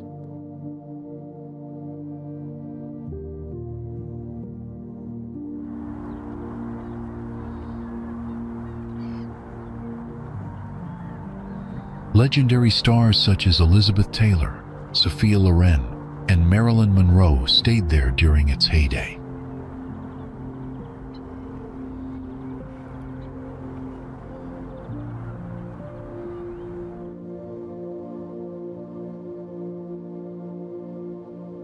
In 2007, Aman Resorts took over and restored the village, establishing it as one of Europe's most exclusive destinations.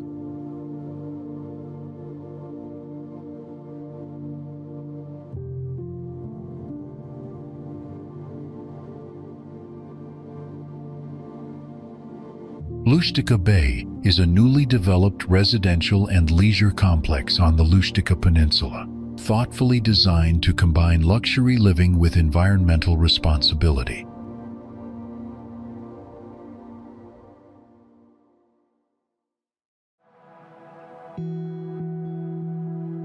Spanning approximately 330 hectares, the project integrates native Mediterranean vegetation while preserving existing olive groves and pine forests.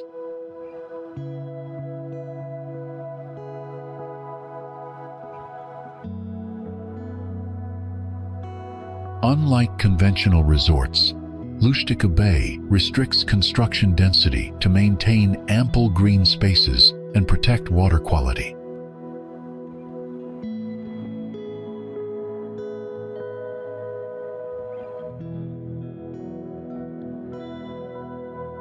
Its design incorporates renewable energy sources and water-saving technologies to minimize environmental impact.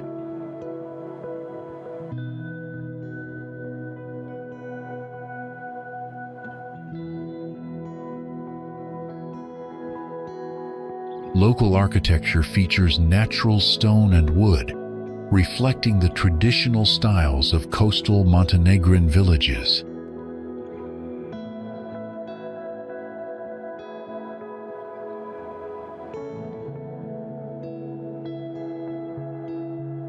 The area offers family-friendly beaches, walking trails, and facilities that encourage outdoor activities such as cycling and sailing.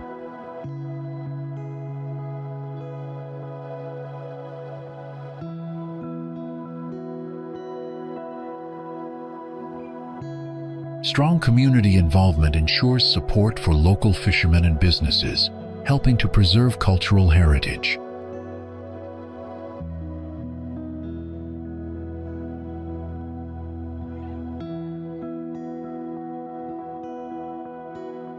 As a result, Lustica Bay stands out as a model for sustainable coastal development in the region.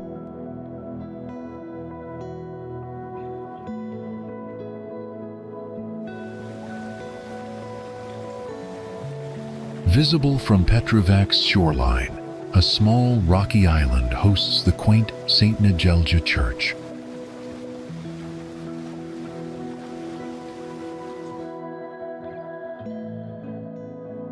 No footpath connects it, and no ferry service is available.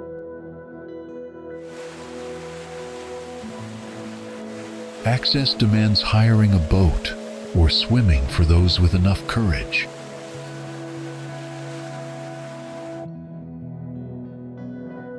That seclusion is exactly what makes this spot so memorable. Legend has it that the church was founded by a couple who washed ashore here after a terrible shipwreck. To show their thankfulness, they built this chapel in honor of escaping the storm.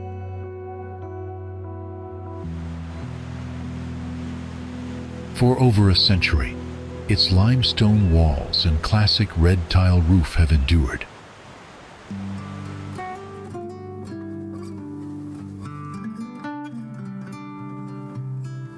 No electricity, bell tower, or caretaker exists here, yet locals gather by boat once a year for a special summer mass.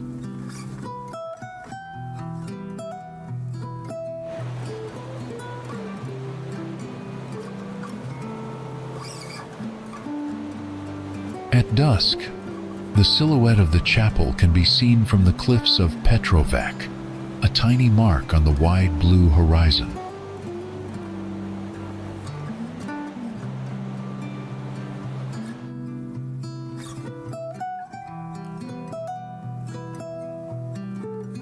Neither isolated nor forgotten, it simply stands with quiet dignity.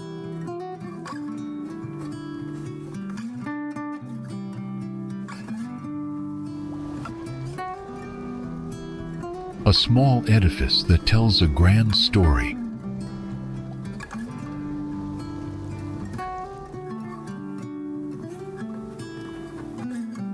Perched on Lancha Hill, Stari Bar offered strategic views of the Adriatic coast, drawing many powers through the ages.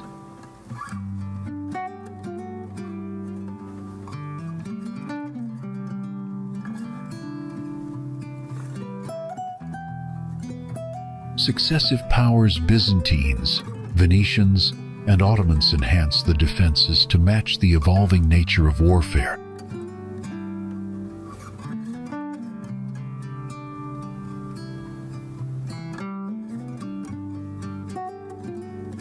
Heavy artillery bombardment characterized the extended siege the town faced during the late 19th century Montenegrin-Ottoman conflict.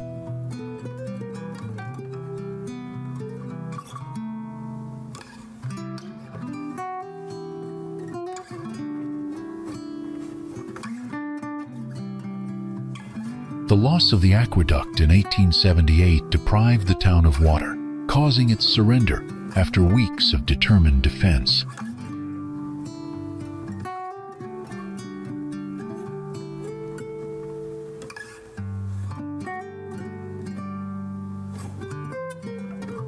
Further destruction came in 1979, when a powerful earthquake damaged the remaining structures, speeding up population decline.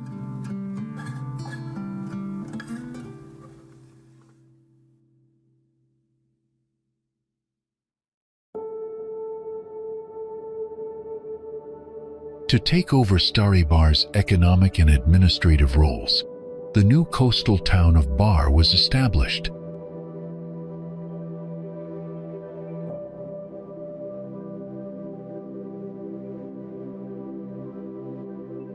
Evidence of its complex military past comes from the archaeological remains of walls, churches, and aqueducts.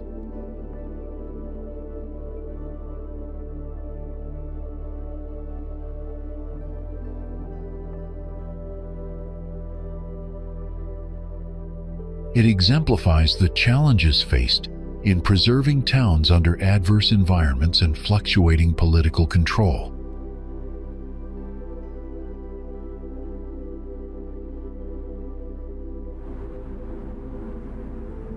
Budva's origins date back over 2,500 years, making it one of the oldest towns on the Adriatic coast.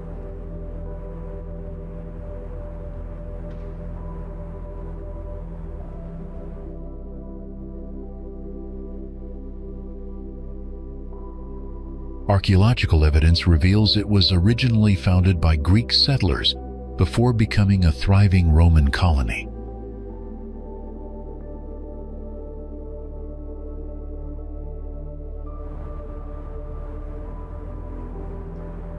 Throughout medieval times, the city grew as a fortified stronghold, protecting itself from frequent pirate raids and invading forces.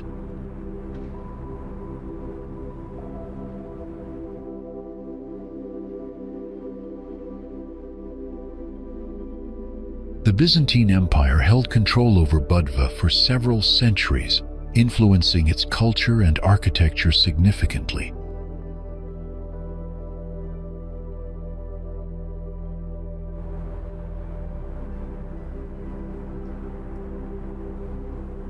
Venetian rule began in the 15th century, leaving a lasting mark on the town's urban design and fortifications.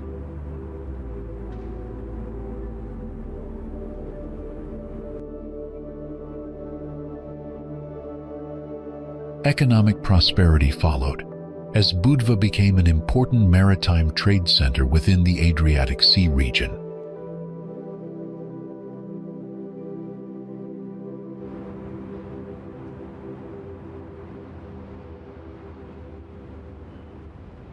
Strong defensive walls were built and reinforced during times of conflict to protect inhabitants and commercial interests.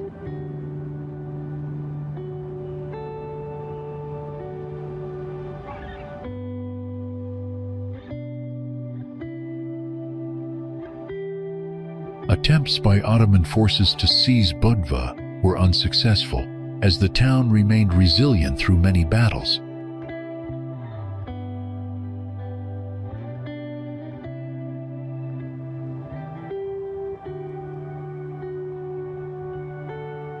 Following several destructive wars, major reconstruction efforts took place during the 18th century to restore damaged buildings.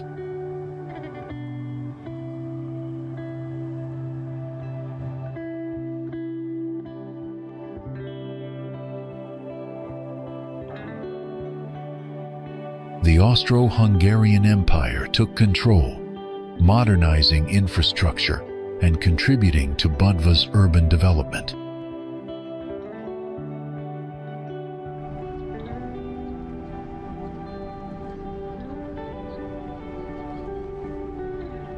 Tourism gradually became the backbone of the local economy, attracting visitors worldwide to its beaches and historic sites.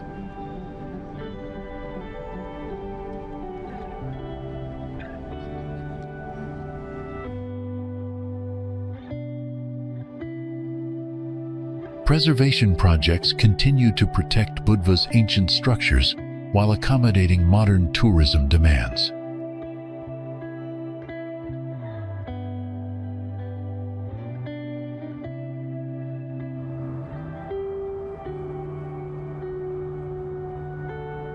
Budva seamlessly blends its rich historical heritage with vibrant contemporary life along the Adriatic coast.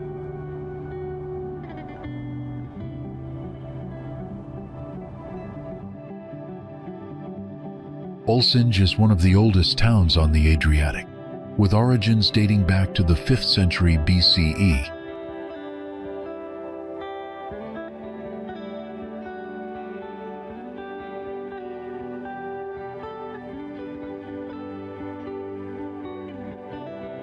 Founded by the Illyrians, the town later came under Greek and then Roman control, shaping its early cultural identity.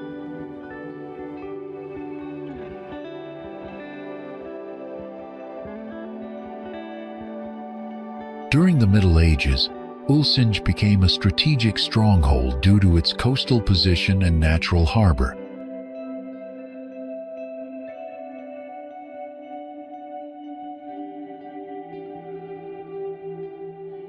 It was ruled by the Byzantines, followed by the Serbian and then Venetian states, each leaving architectural traces.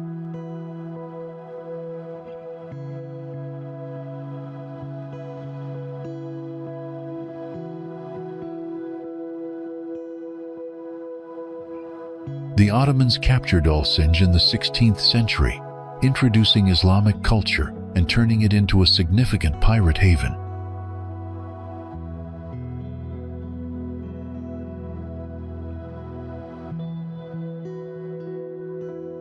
Many North African pirates settled here, and some even brought enslaved people who later became part of the local population.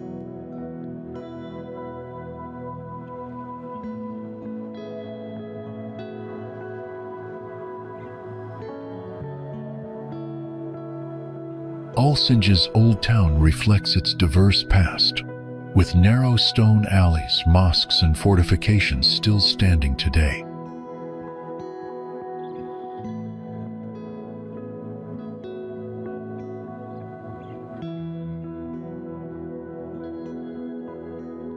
In the 19th century, the town came under Montenegrin rule after centuries of Ottoman influence began to fade.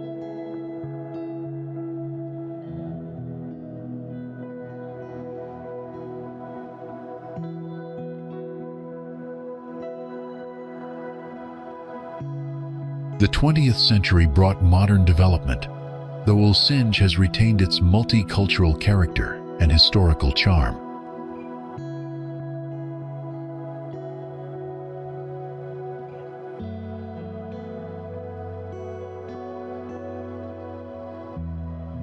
It is known for its heritage, blending Eastern and Western influences with a unique coastal atmosphere.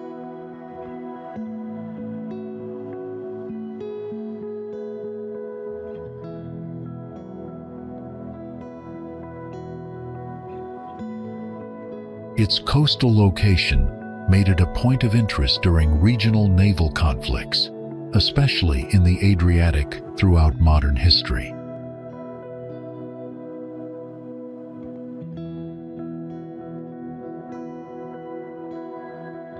Several battles and military operations were recorded in the surrounding waters during the turbulent years of the 19th and 20th centuries.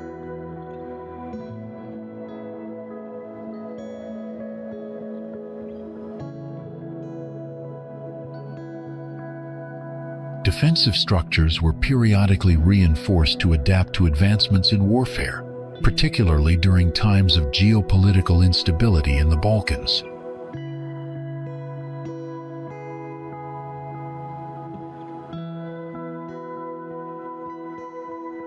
Ulcinj was integrated into Yugoslavia after World War I, marking another shift in its long record of political transitions.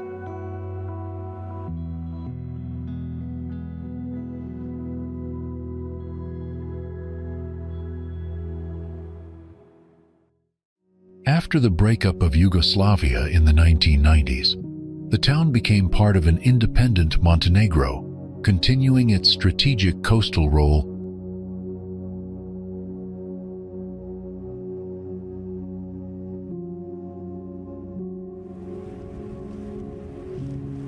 Long overshadowed by its surrounding mountains, Kotor is being rediscovered as Europe's once-forgotten jewel.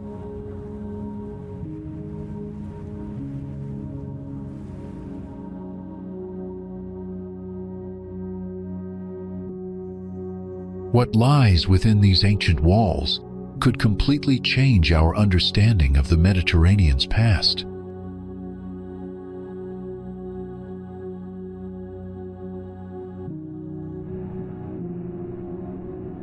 Set against steep limestone cliffs, Kotor rests in a quiet, tucked-away part of the bay.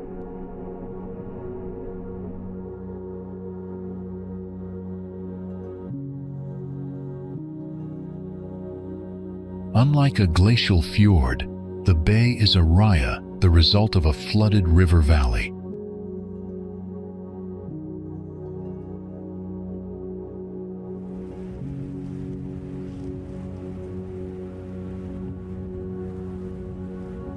Dating back to Roman times, Kotor's Old Town ranks among the most well-preserved medieval settlements on the Adriatic coast.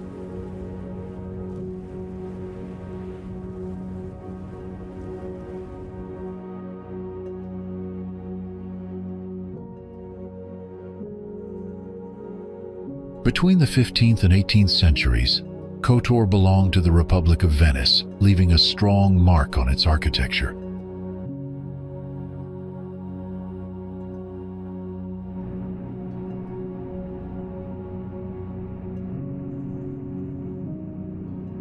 The fortified walls extend over 4.5 kilometers, rising from the sea's edge up to the peak of St. John's Hill.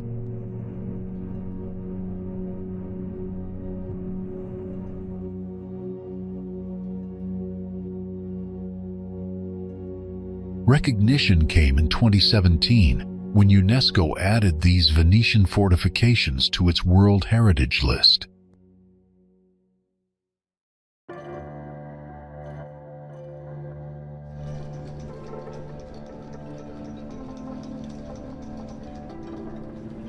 A rare blend of timeless history and striking natural beauty defines the town's landscape in the present day.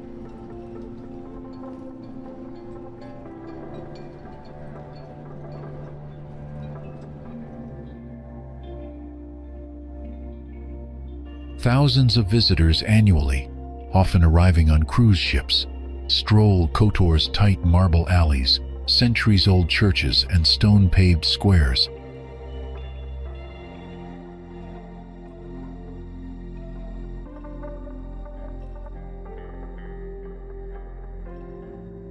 Just a quick drive from Kotor, Primošten lies quietly by the Montenegrin shore.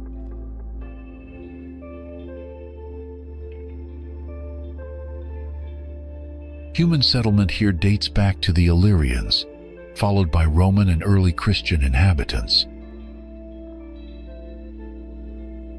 Back in the 14th century, this small village thrived with busy shipyards and a large number of fishing boats.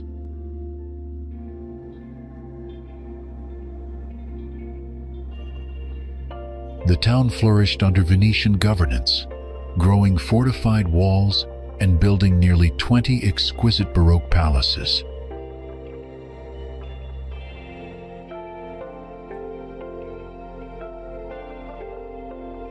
For its defense against Ottoman invasions in the 17th century, the town was entrusted with guarding Venice's flag.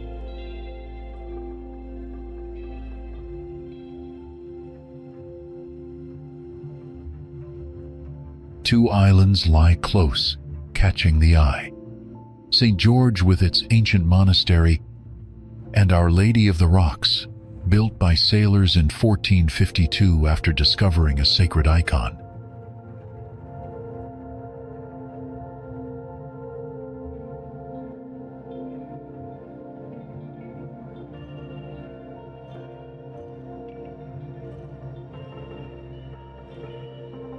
Beneath the tall St. Ilia Hill, Primošten keeps watch over the Bay of Kotor's slimmest channel.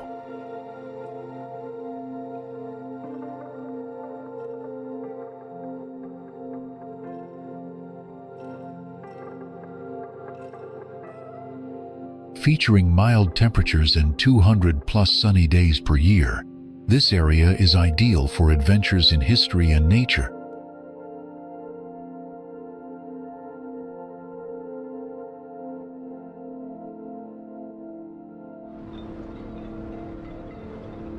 Near Primošten, Montenegro, lie two small islands rich with remarkable stories.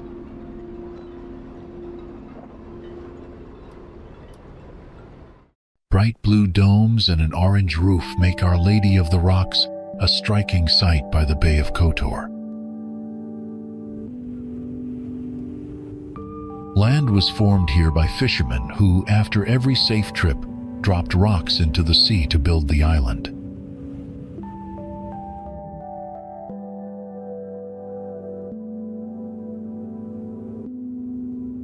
A lovely church on the island contains timeless artworks and treasures given as tokens of thanks for safe passage.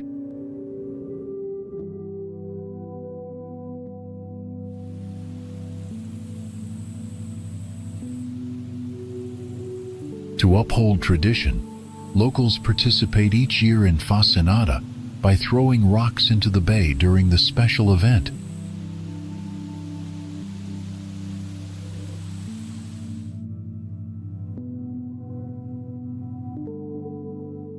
Not far from here, the island of St. George stands quietly, carrying a heartbreaking romance from the days of battle.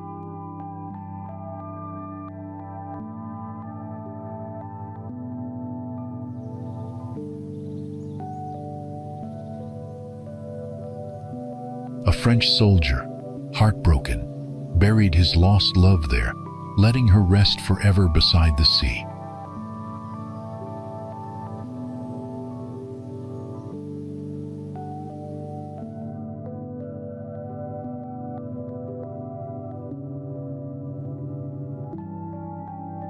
These islands are more than just pretty views. They hold memories, love, and hope that last through time.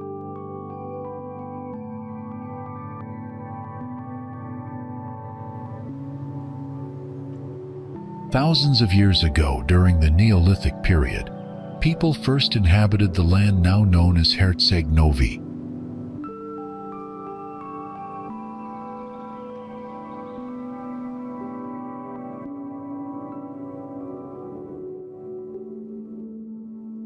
By the 3rd century BC, the Roman Republic had established dominance over the area after defeating the Illyrians.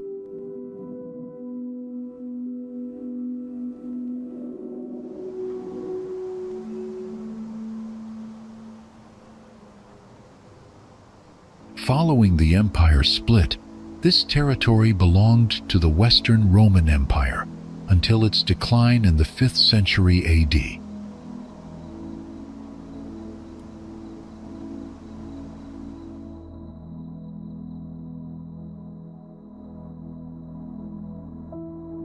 For several centuries thereafter, the Byzantine Empire held dominion over the area.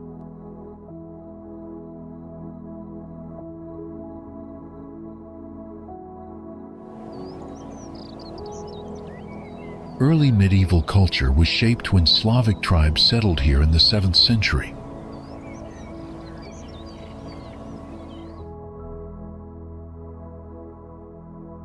In the course of the Middle Ages, the region passed through various hands before becoming part of the Serbian kingdom under the Nemanjić dynasty.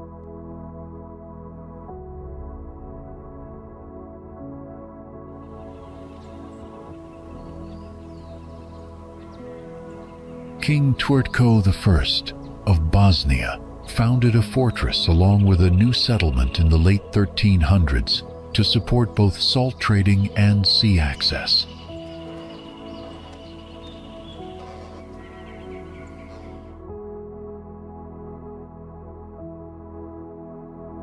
For nearly 2 centuries, starting in the late 15th century, the Ottoman Empire controlled the town and erected defensive structures, including Conley Tower.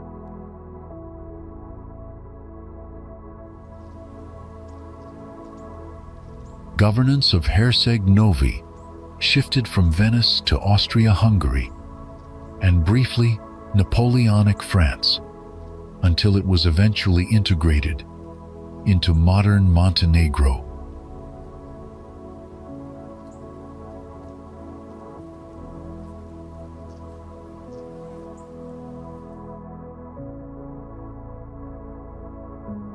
Exploring the Adriatic coast reveals a stunning blend of history, culture, and breathtaking landscapes.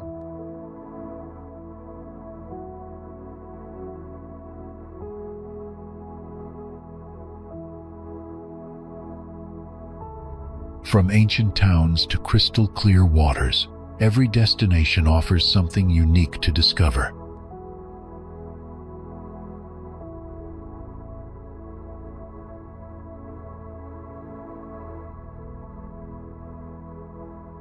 Whether you seek relaxation on pristine beaches or adventure through rugged mountains, the Adriatic has it all.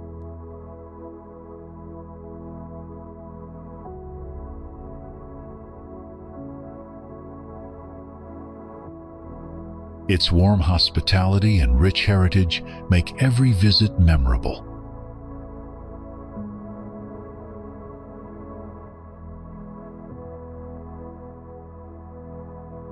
Start planning your journey today and experience the magic of the Adriatic for yourself